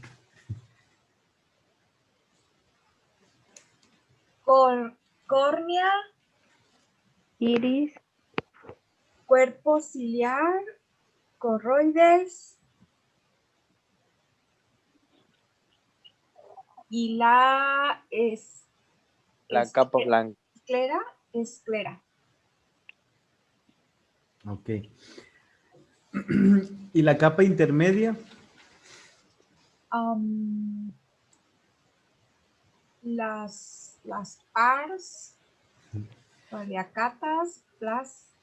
Así siempre dijo Somoro. Miren, la capa externa, ya vimos que solamente tiene 2 partes, que era la esclera y la córnea. La parte intermedia tenía 3 partes. Era el iris, el cuerpo ciliar y el coroides. Y la parte interna está constituida por la retina. ¿Ok? Ahí apréndanselo muy bien porque probablemente eso sí sea una pregunta 100% segura de que va a venir en el examen. Pues dime las capas del ojo y describe qué hay en cada una de ellas. Pues yo creo que es algo fundamental saberlo, ¿no? Entonces por ahí estudienlo, repásenlo. Vamos a ver que la retina tiene una parte que es la no visual, que es la más anterior, y tiene una parte visual u óptica. La capa visual u óptica tiene una capa pigmentaria externa, que es el color de la retina. Tiene una capa neuronal interna que va a estar encargada de la fotorresección. Va a estar inervada por neuronas ciliares y bipolares, por las células de sostén y las células de Müller. Vamos a ver que la retina se constituye por los 10 siguientes capas: una capa pigmentaria, una capa de conos y bastones que comprende, o se divide en 2 partes, que va a ser el segmento externo de fotorreceptores y el segmento interno de fotorreceptores. ¿Alguien se acuerda por qué están divididos en 2 segmentos? Porque si es la capa de conos y bastones es una sola capa, porque tiene que estar dividida en segmento externo y segmento interno si ambos son fotorreceptores. ¿Se acuerdan? ¿Tienen alguna idea?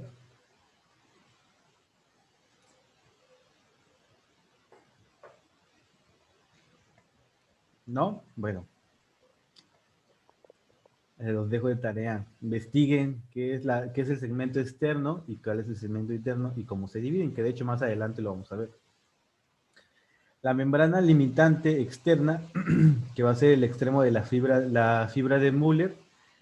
La capa nuclear externa, que va a estar integrada por los núcleos de los fotorreceptores. La plexiforme externa, que es la unión sináptica entre los fotorreceptores y las células horizontales y bipolares. La nuclear interna, que está constituida por núcleos de células horizontal, bipolar y amácrina. La plexiforme interna, que es la unión sináptica entre la célula amácrina y ganglionar. Las células ganglionares, que está formada por sus núcleos. Las capas de fibras nerviosas de la retina, que son los axones ganglionares. Y la membrana limitante interna. Entonces, si yo les pregunto en un examen eso, obviamente ya se lo saben, ¿verdad? Ya se saben las 10 capas de la retina. Yo odiaba cuando me preguntaban eso en el examen de oftalmología. Nunca me las aprendí al 100%. Es muy difícil y cuando veamos la función, van a ver que lo difícil no es aprenderse los nombres, sino comprender cómo funciona. Y aquí está, grosso modo, cómo se van a dividir. Está la membrana limitante interna, que es la capa más profunda, y aquí afuera están todas, ¿no? Aquí vamos a verlas cómo va a ir. Está el coroides, está el epitelio pigmentario de la retina, los fotorreceptores, que se van a hacer 2, la capa A y la capa B, la fibra de Müller, las células horizontales, las células bipolares, la célula amácrina, la célula ganglionar, plexiforme, y aquí están las capas: plexiforme interna, nuclear interna, plexiforme externa, nuclear externa, etcétera, etcétera, etcétera. Entonces, si de aquí viniera algo, probablemente vendría este dibujito en el examen y que ustedes me señalaran los nombres de las células y los nombres de cada una de las capas. ¿Creen que podrían hacerlo en el examen? No. No. ¿No? Entonces les pregunto mejor nada más, dime en dónde se encuentran las células amácrinas. Tampoco van a saber. ¿O cuántas capas son nada más? Día 10. Sí, ¿verdad? Bueno, ya lo pensaremos cómo ponerlo, pero eso es importantísimo porque es gracias a esta distribución. Esto, de hecho, ahorita no lo entienden al 100%, pero cuando veamos la fisiología, se lo van a tener que aprender sí o sí, porque es aquí donde ocurre la magia, es aquí donde ocurre la visión, en realidad. ¿Ok? Todo lo demás apoya a la visión, pero donde se transforma el impulso visual en un impulso nervioso es aquí. Entonces es gracias a esto a que podemos ver también. Entonces es ¿Es lo súper más importante. importante del ojo, la retina? Sí, podría decirse que sí, es el lente, es si no tuvieras retina, no podrías transformar lo que ves en un impulso nervioso y tu cerebro no lo podría percibir. Así de fácil. Entonces, cuando se daña alguna de estas partes, ah, la célula máquina o quizá los fotorreceptores o la célula bipolar, es ahí en donde empezamos a ver cosas raras Ahí sin es donde tener daño neuronal. Así es, ahí es donde se empiezan a ver cosas raras, hay estímulos visuales que pueden interpretarse de otra forma, puede haber cortocircuitos o simplemente también aquí es donde están también, por ejemplo, enfermedades como el daltonismo, que no te permite percibir ciertos colores o que ciertos colores sí te permite percibirlos, entre otras cosas. Entonces, todas las alteraciones visuales de tipo como neuronales, por así decirlo, se origina la mayoría en esta parte, porque es como esta parte la que se encarga de procesar y transformar el impulso nervioso. Si no está conformada al 100%, no puede transmitir el impulso nervioso o lo transmite de forma incorrecta. Le está mandando una señal errónea. Es como el teléfono descompuesto, ¿no? Aquí tiene que pasar por todas las células. Si todas las células están en orden y saben bien lo que tienen que hacer, pues van a pasar la información de manera correcta. Pero como siempre, nunca están acordes, ¿no? Si fueran personas, el teléfono descompuesto aquí dice hola y aquí ya está diciendo adiós.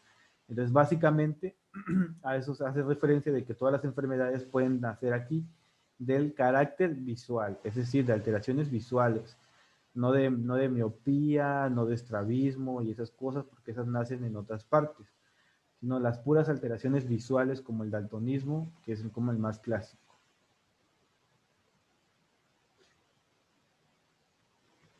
La retina tiene lo que viene siendo los fotorreceptores. Vamos a ver. Aunque no crean, tengo mis apuntes, ¿eh?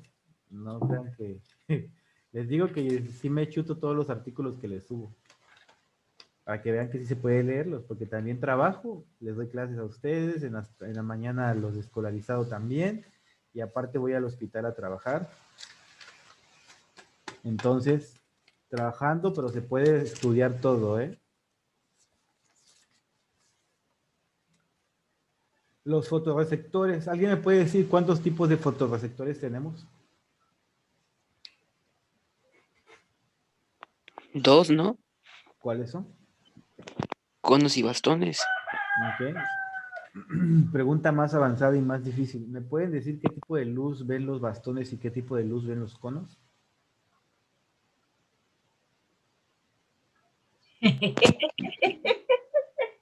Reciben creo que los estímulos luminosos de noche. Creo que esto lo estuve leyendo, creo. ¿Seguros? ¿Alguien tiene alguna idea? No, yo no. Bueno, vamos a verlo más adelante. Igual cuando veamos la fisiología, créanme, se lo van a terminar aprendiendo. Eso está fácil, lo difícil es aprenderse las capas, pero está fácil y cómo funciona la vista. Está interesante, pero está fácil. Vamos a ¿No ver eran qué. 100 millones del bastón y veía lo de la nute, de la oscuridad, algo así? Sí, Ya no me algo acuerdo la así, verdad, pero igual algo sí, así, vagamente. por ahí vamos más o Y, menos. los conos ven los 100 millones, ¿no?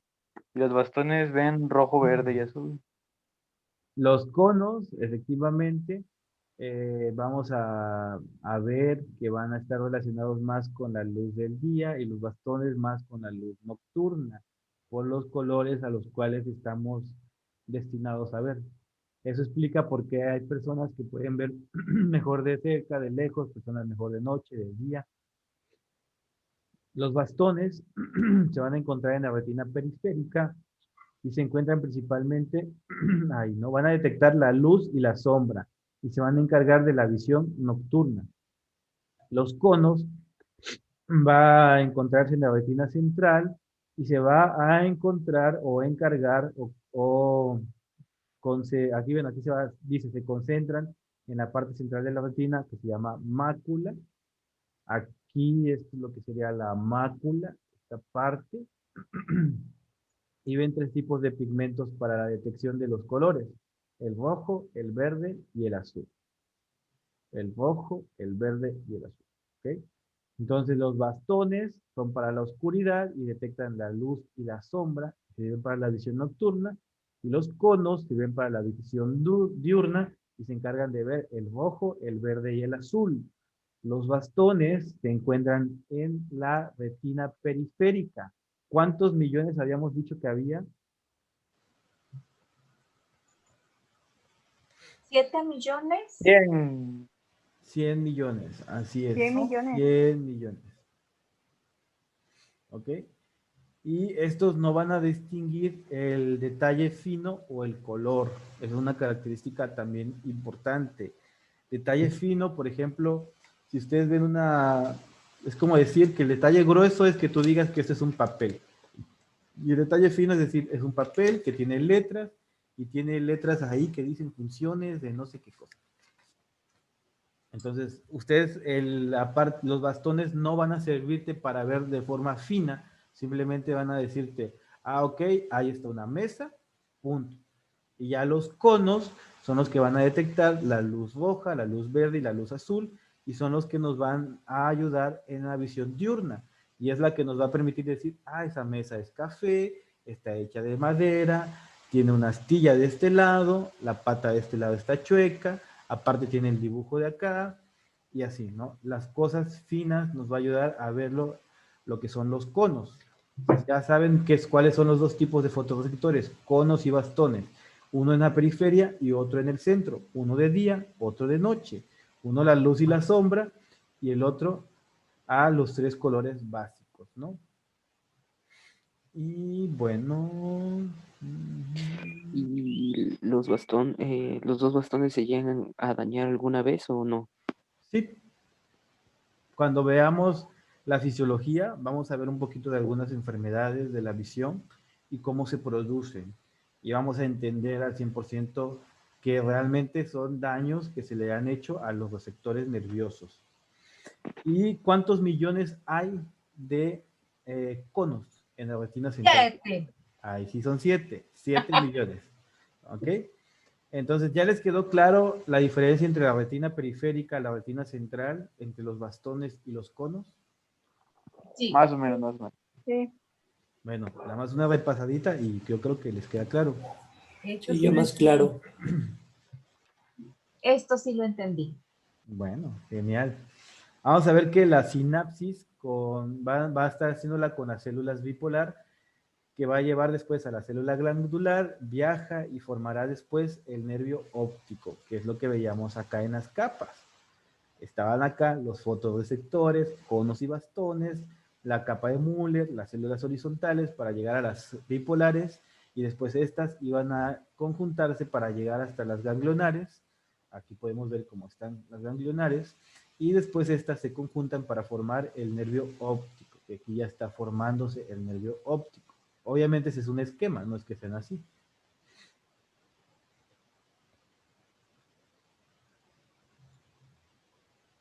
Bueno, ahí está las papilas o disco óptico, es otro de los términos que se les puede dar. ¿Qué puede decir ahí? ¿Qué es eso? ¿Qué es el disco óptico? ¿Qué es la papila? ¿Existe? ¿No existe?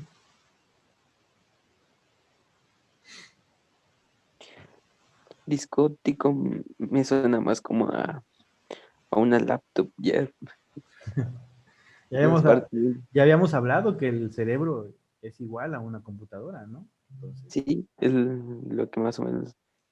el disco óptico de una computadora, ¿qué hace en una computadora? Guarda las imágenes. Ujú. ¿Alguien más? Es pues es como algo de almacenamiento, en lo que yo he visto, pero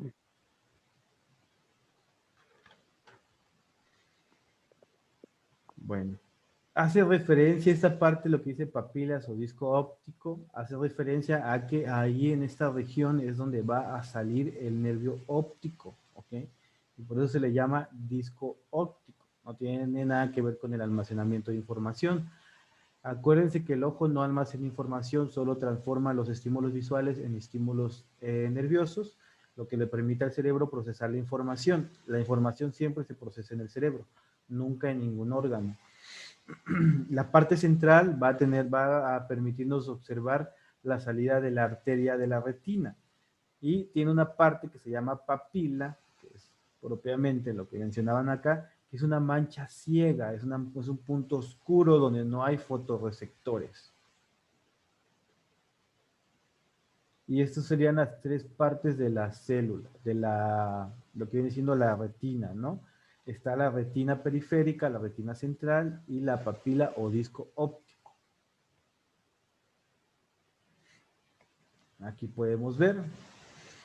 Aquí podemos ver cómo, bueno, aquí están las arterias, la arteria central de la retina, que es lo que mencionábamos aquí, que en la salida, aquí está el nervio óptico, donde estaba la arteria de la retina y el nervio óptico es lo que iba a ser el disco óptico. Y aquí están todas las demás arterias, ¿no? La mácula y fabiola. ¿Qué habíamos dicho que era la mácula, chicos? ¿Se acuerdan?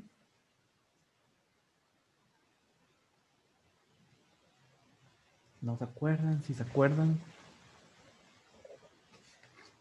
Lo acabamos de decir, ¿eh?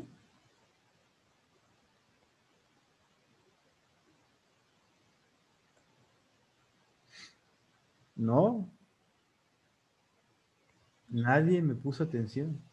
No, sí, pero mis apuntes y los bastones finos no funcionan bien. La papila y el disco óptico. No. A mí se No, me fue cayó el el último internet. punto que dijo ahorita, ¿no? Ajá. Sí, lo dijo en las papilas o disco óptico. Bueno, me acuerdo. La mácula. Ajá. Mira.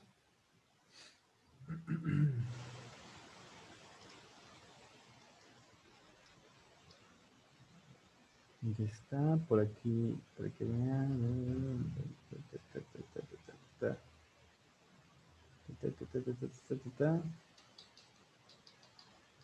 Bueno, la mácula es la parte central, la parte más central de lo que viene siendo la retina, esto que se alcanza a ver acá, ¿ok?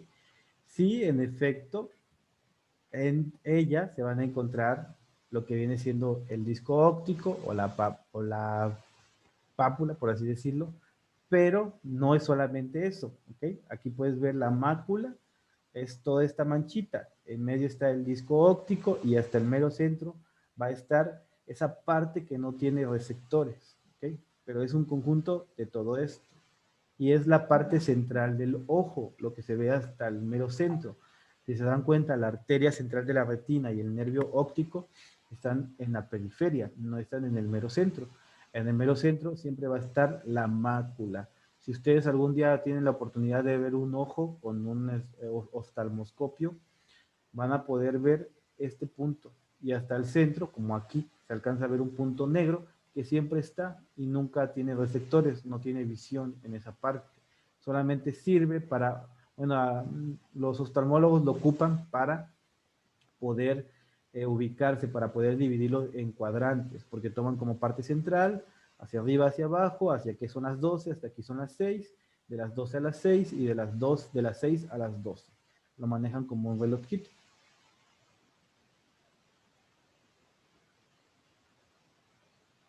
Bueno, aquí podemos ver, la mácula es la zona central, tiene mayor visión, que es lo que yo les decía, solamente hasta el centro, en el mero puntito, es donde va a tener totalmente ciega, pero es un puntito nada más.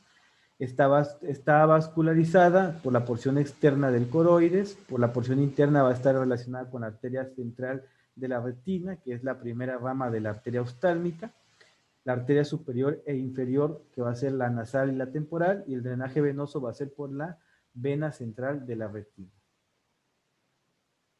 todas estas, y acá podemos ver el ejemplo, las arterias nasal superior, la arteria temporal superior, la arcada de la arteria temporal inferior y todo esto, ¿no? Todas esas arteritas que se alcanzan a ver son lo que sería la irrigación de esta parte. ¿Hasta aquí de la retina les queda alguna duda, chicos? ¿Alguna confusión? ¿Algo que no les haya quedado claro? ¿Algo que quieren que les vuelva a explicar?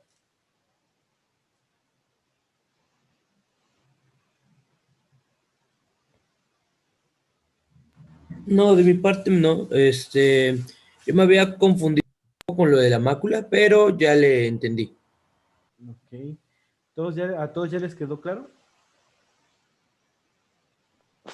Sí, con lo de la mácula ya, Sí. ya quedó más claro.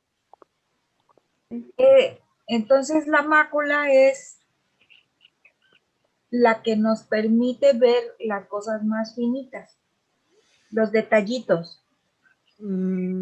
Por decirlo así, sí, pero no es la única. O sea, es la parte más central de lo que viene siendo la retina. Pero, o sea, si lo quieres ver de esta forma, o sea, esto, si hasta se alcanza a ver la diferencia, no sé si la alcanzan a percibir muy ligeramente. Esto es lo que sería la retina central. Y en el mero centro está la mácula. Y en el mero centro está la papila, que es la que no tiene, ¿no? Entonces, todo esto de acá es lo que sería la periferia. O sea que la papila es la que va más en medio, la que Es, está en medio, en medio. es el mero centro, por así decirlo, pero esa parte no tiene receptores, la más central. No sé si alcanzan a percibirlo ligeramente, se alcanza a ver hasta que están divididas. Está un Se ve círculo, amarillo. ajá, y acá está otro círculo. Se ve un círculo aquí, otro círculo acá, y otro círculo acá, y otro círculo más en medio. Y así es como se van a ir dividiendo, porque son concéntricas. O sea, una está dentro de otra. La pápula la mácula, perdón, está dentro de lo que viene siendo la retina central. ¿Ok? Pero la que se encarga de ver las cosas es toda la retina central. Específicamente lo que viene siendo la mácula es la parte más vascularizada y la parte que tiene más receptores y funciona más, sí, pero no es la única.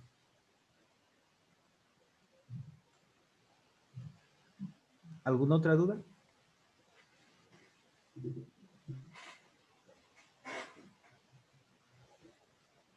Ya se puso más complejo, ¿verdad? Entonces entiendo que las personas que tienen hipertensión son quienes sufren más de la degeneración macular.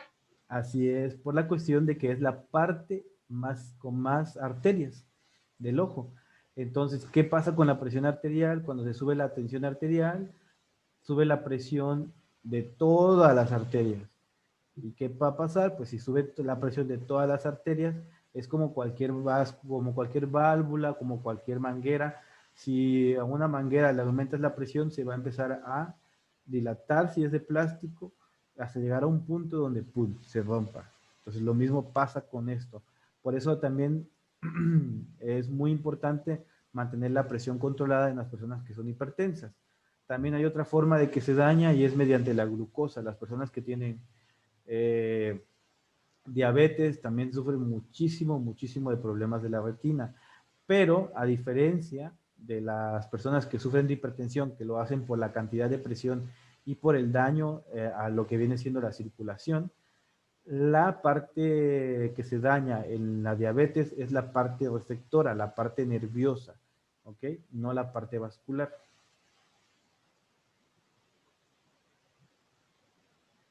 ¿Dudas, chicos?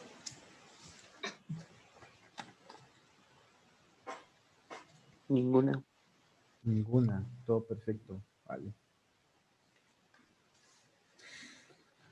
Bueno, vamos a continuar y vamos a hablar ahora del nervio óptico, ¿ok? Alguien, bueno, ya están leyendo ahí lo del nervio óptico, pero ¿me pueden decir qué par craneal es el nervio óptico?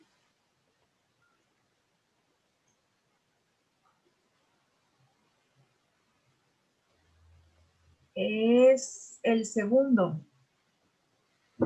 En efecto, par. En efecto, es el segundo par.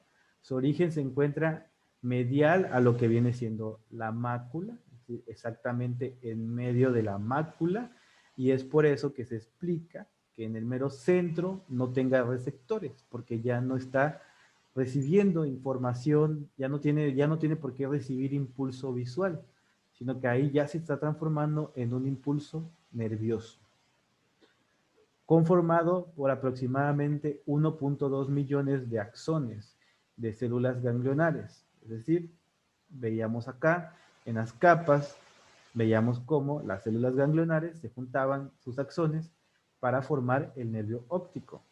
Y ocupa el nervio óptico aproximadamente 1.2 millones de axones para poder formarse.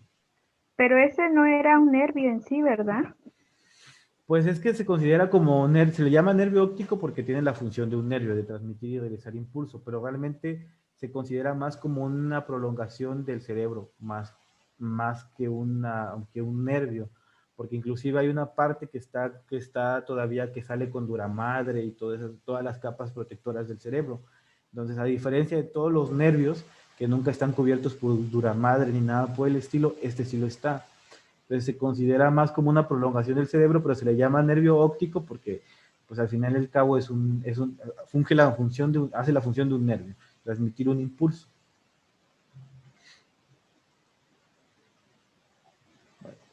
Es considerado el segundo par craneal, pero no es un verdadero nervio, sino una expansión del cerebro, como ya lo habíamos dicho. Conducirá la señal hacia el cerebro y sale de la órbita por el conducto óptico, acompañado por la arteria oftálmica. Y aquí podemos ver, aquí está el campo visual izquierdo, el campo visual derecho, llegan aquí al ojo, llegan hasta la parte interna, hasta la retina, se va absorbiendo, se va a transformar, se fusiona y salen del nervio, en forma del nervio óptico, llegan al quiasma y así es como se van transformando. Intraocularmente, vamos a ver que tiene tres capas o tres como porciones, por así decirlo. Intraocularmente se ve en la exploración del fondo de ojo como la papila. ¿Okay? ¿Se acuerda? ¿Qué era la papila? ¿En dónde iba a estar la papila?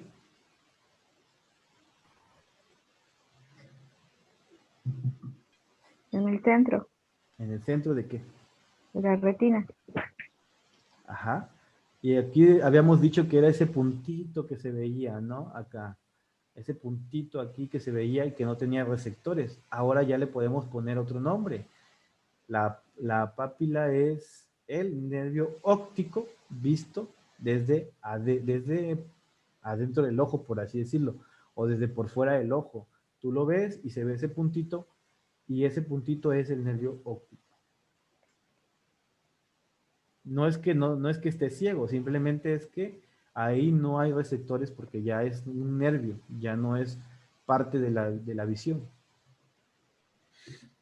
De ahí tiene una parte orbitaria que va desde el polo posterior del ojo hasta el inicio del agujero óptico y mide aproximadamente 25 milímetros, que sería esta parte.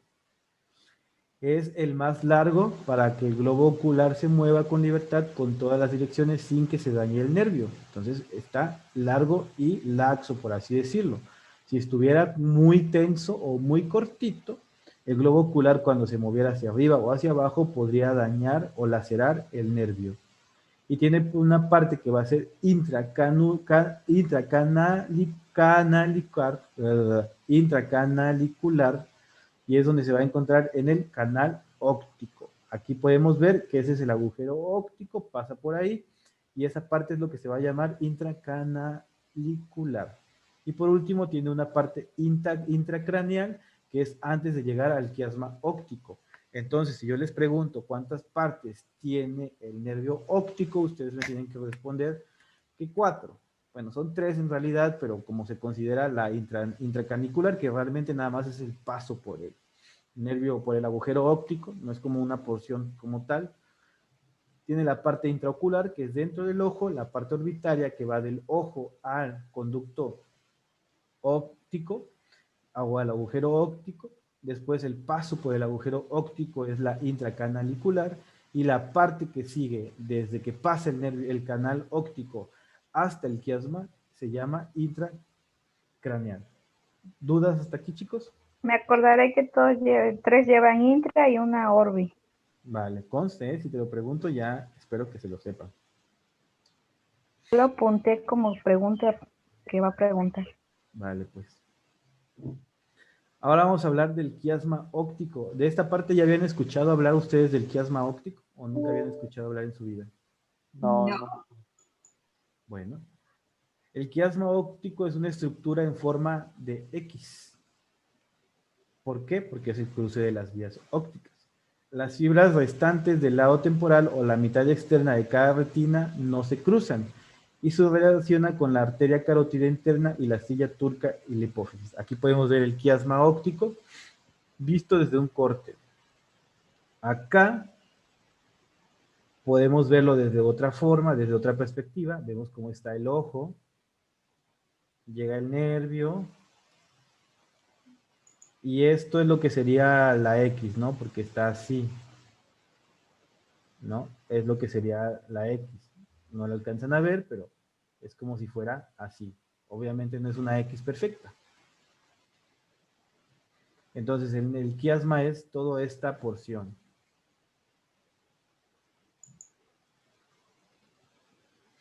Las fibras, ya vimos que va a estar acá, va a estar relacionada acá hasta la carótida, aquí está la hipófisis, y esto es lo que sería la silla turca. La silla turca es como una parte del cráneo que nos ayuda o es donde se encuentra la hipófisis, ¿ok? Y está muy relacionada con el quiasma óptico. La hipófisis, pues ya saben que hace muchísimas funciones neuroendocrinas, como la regulación del apetito sexual, la pubertad, etcétera, etcétera, etcétera. Hace muchísimas cosas.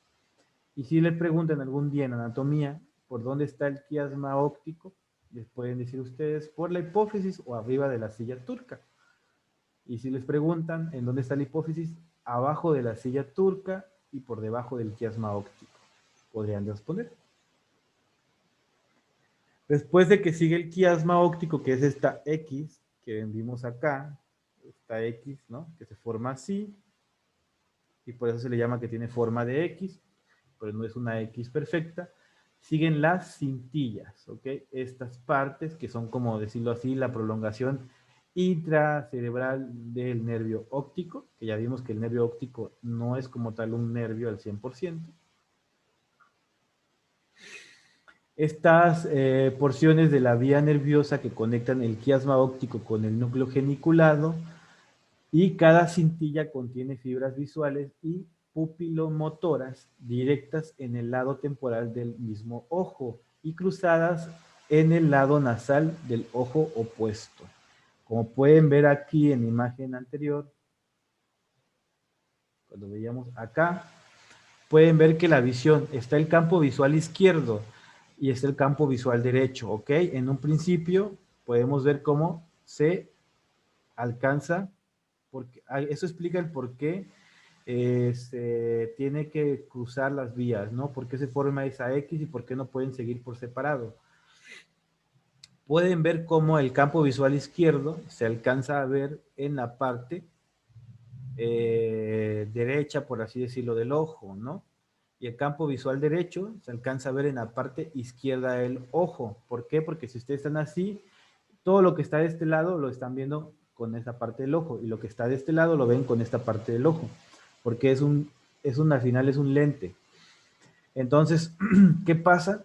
Hay fibras que sí viajan de forma directa, pero estas fibras tienen que ser interpretadas por este lado del cerebro, porque aquí es donde se va a llevar la interpretación del campo visual derecho. Y es por eso que estas se tienen que cruzar para acá, pero las externas se van a permanecer del mismo lado. Es lo que mencionábamos acá en el quiasma óptico, cuando llegamos al quiasma óptico, que las fibras restantes del lado temporal o de la mitad externa de cada retina no se cruzan. Sin embargo, la parte interna sí se cruzan. Y si ven aquí, esta es la parte interna. Esa es la parte interna y se cruza para poder juntarse con las demás izquierdas. Esa es la parte interna de la derecha, se cruzan para estar con la parte externa de la derecha. Y es por eso que se cruzan y por eso se le llama que tiene una X el quiasma óptico. ¿Dudas hasta aquí del quiasma óptico y de las cintillas ópticas? Ahora entiendo por qué se dice que un ojo al gato y otro al garabato.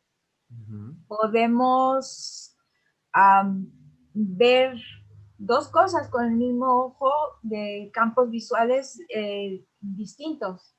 Así es. Nada más que tu cerebro, para procesarlo, necesita cruzarlo, porque él dice, es que yo de es como decir, ay, es que me trajiste de este lado, no sé, por ejemplo, que ahorita yo les empezara a hablar de matemáticas, y ustedes van a decir, ay, pero, oye, o sea, sí puedo, pero no es lo ideal, ¿no? Yo vine a una clase de anatomía, no una clase de matemáticas, y yo estudié para anatomía, no para matemáticas. Lo mismo con el cerebro. Te dice, es que yo solamente proceso el lado izquierdo y me vienes a dejar el lado derecho. No, no, no, llévatelo, y a mí tráeme el lado derecho. Y es por eso que se cruzan. Si no se cruzaran, tendríamos un choque con la imagen, porque se procesarían las dos imágenes de un lado y las dos imágenes del otro, lo cual nos generaría dos imágenes en el cerebro y nos causaría mucha confusión.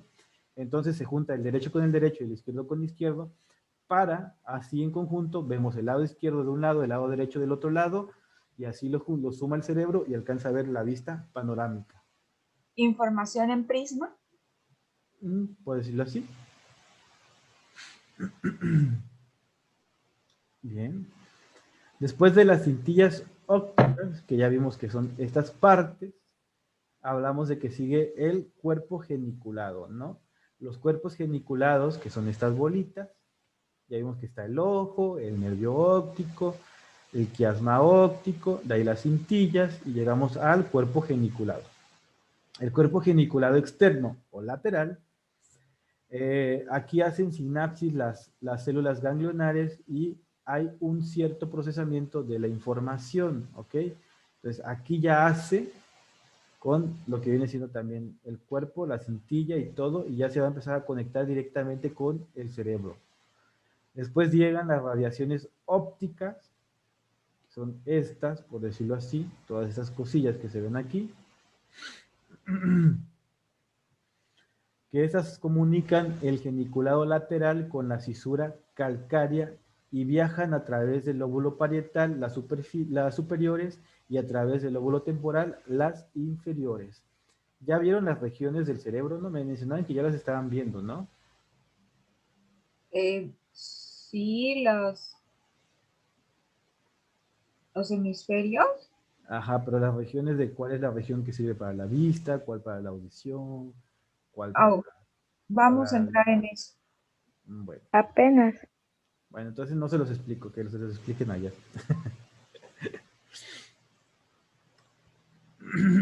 Bueno, después de que llegan acá a las radiaciones ópticas, vamos a llegar a la corteza visual del lóbulo occipital. El lóbulo occipital, que es la parte de acá atrás, es la que se encarga de la visión.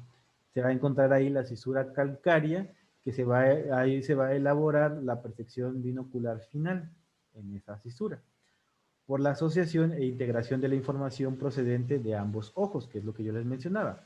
Ocupa de ambos ojos separarlos en izquierdo y derecho, y después acá se procesa la información final. Entonces aquí vemos cómo es todo el proceso del ojo. ¿Hasta aquí les queda claro, chicos? ¿Les causa alguna duda, alguna controversia, algo que me quieran preguntar?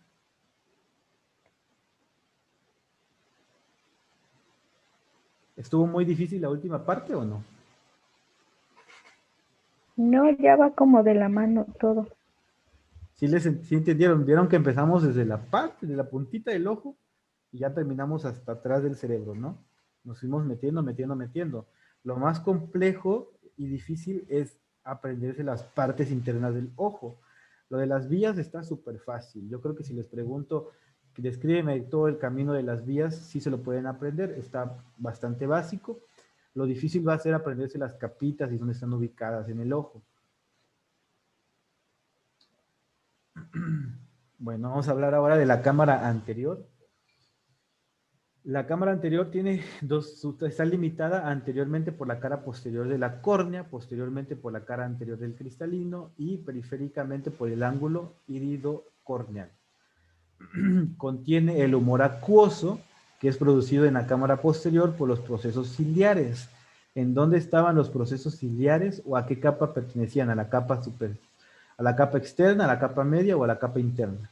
Los procesos La ciliares. media. A la media, así es. Viaja a través de la pupila a la cámara anterior y drena en el ángulo iridocorneal. Les hablo en mandarín o en chino, pero pronto se lo van a aprender.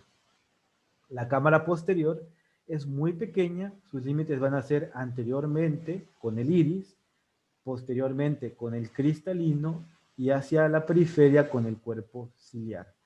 Esta tiene gran importancia del humor acuoso.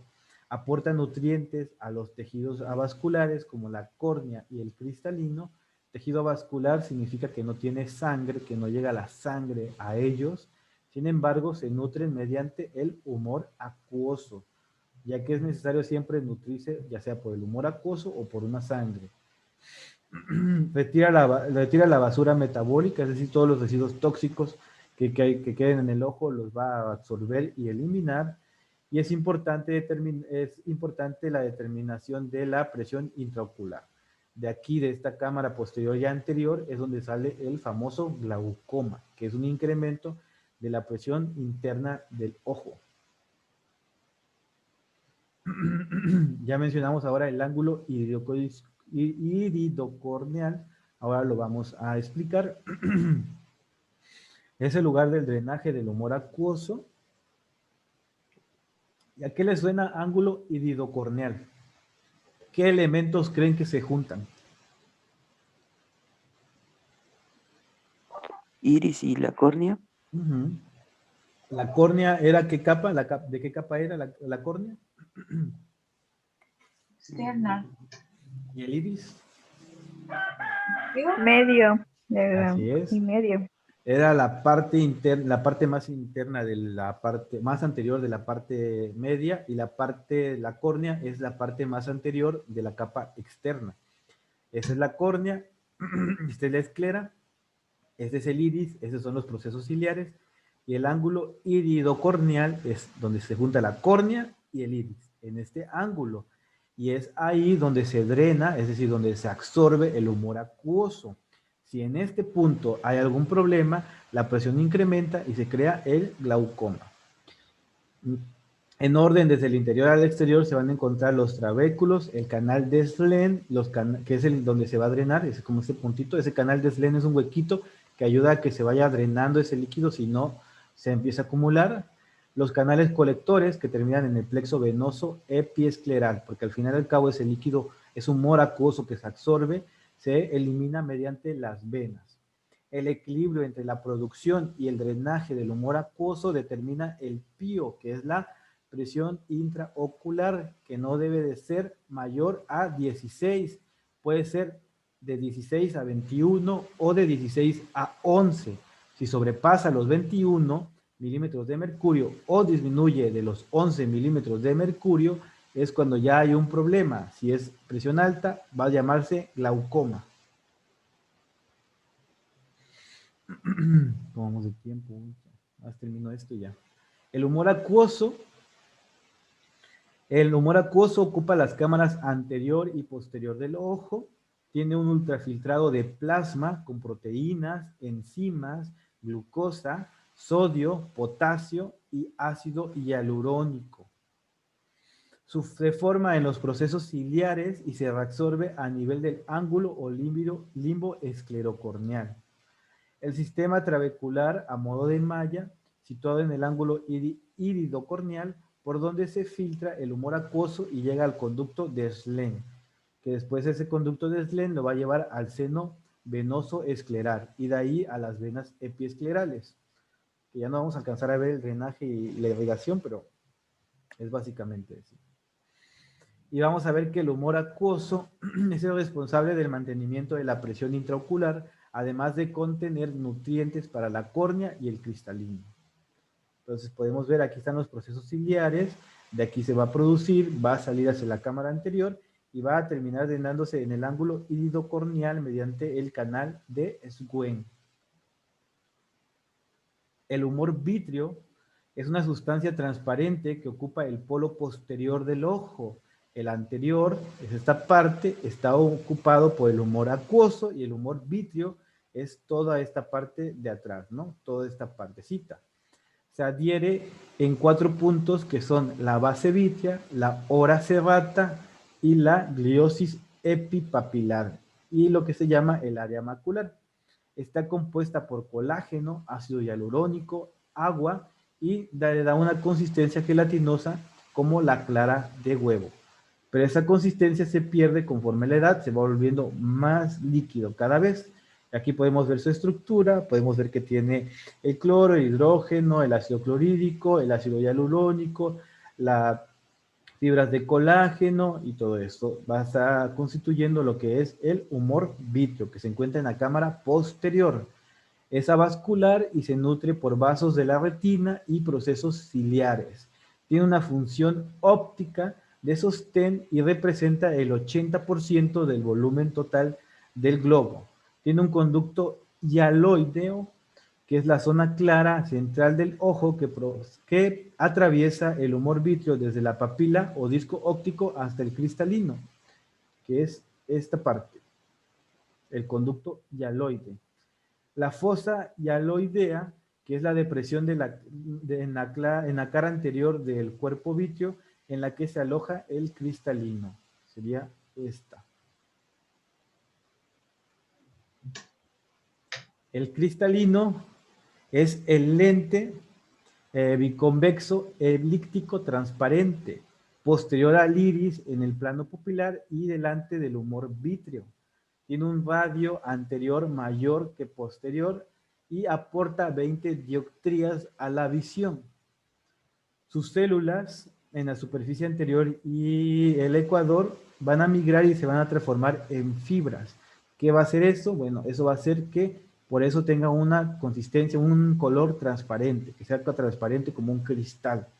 Está revestido por una membrana denominada cápsula y mantenido en su posición por un ligamento que se llama zónula, que se encarga de la acomodación del cristalino, desde el ecuador del cristalino hasta el cuerpo ciliar.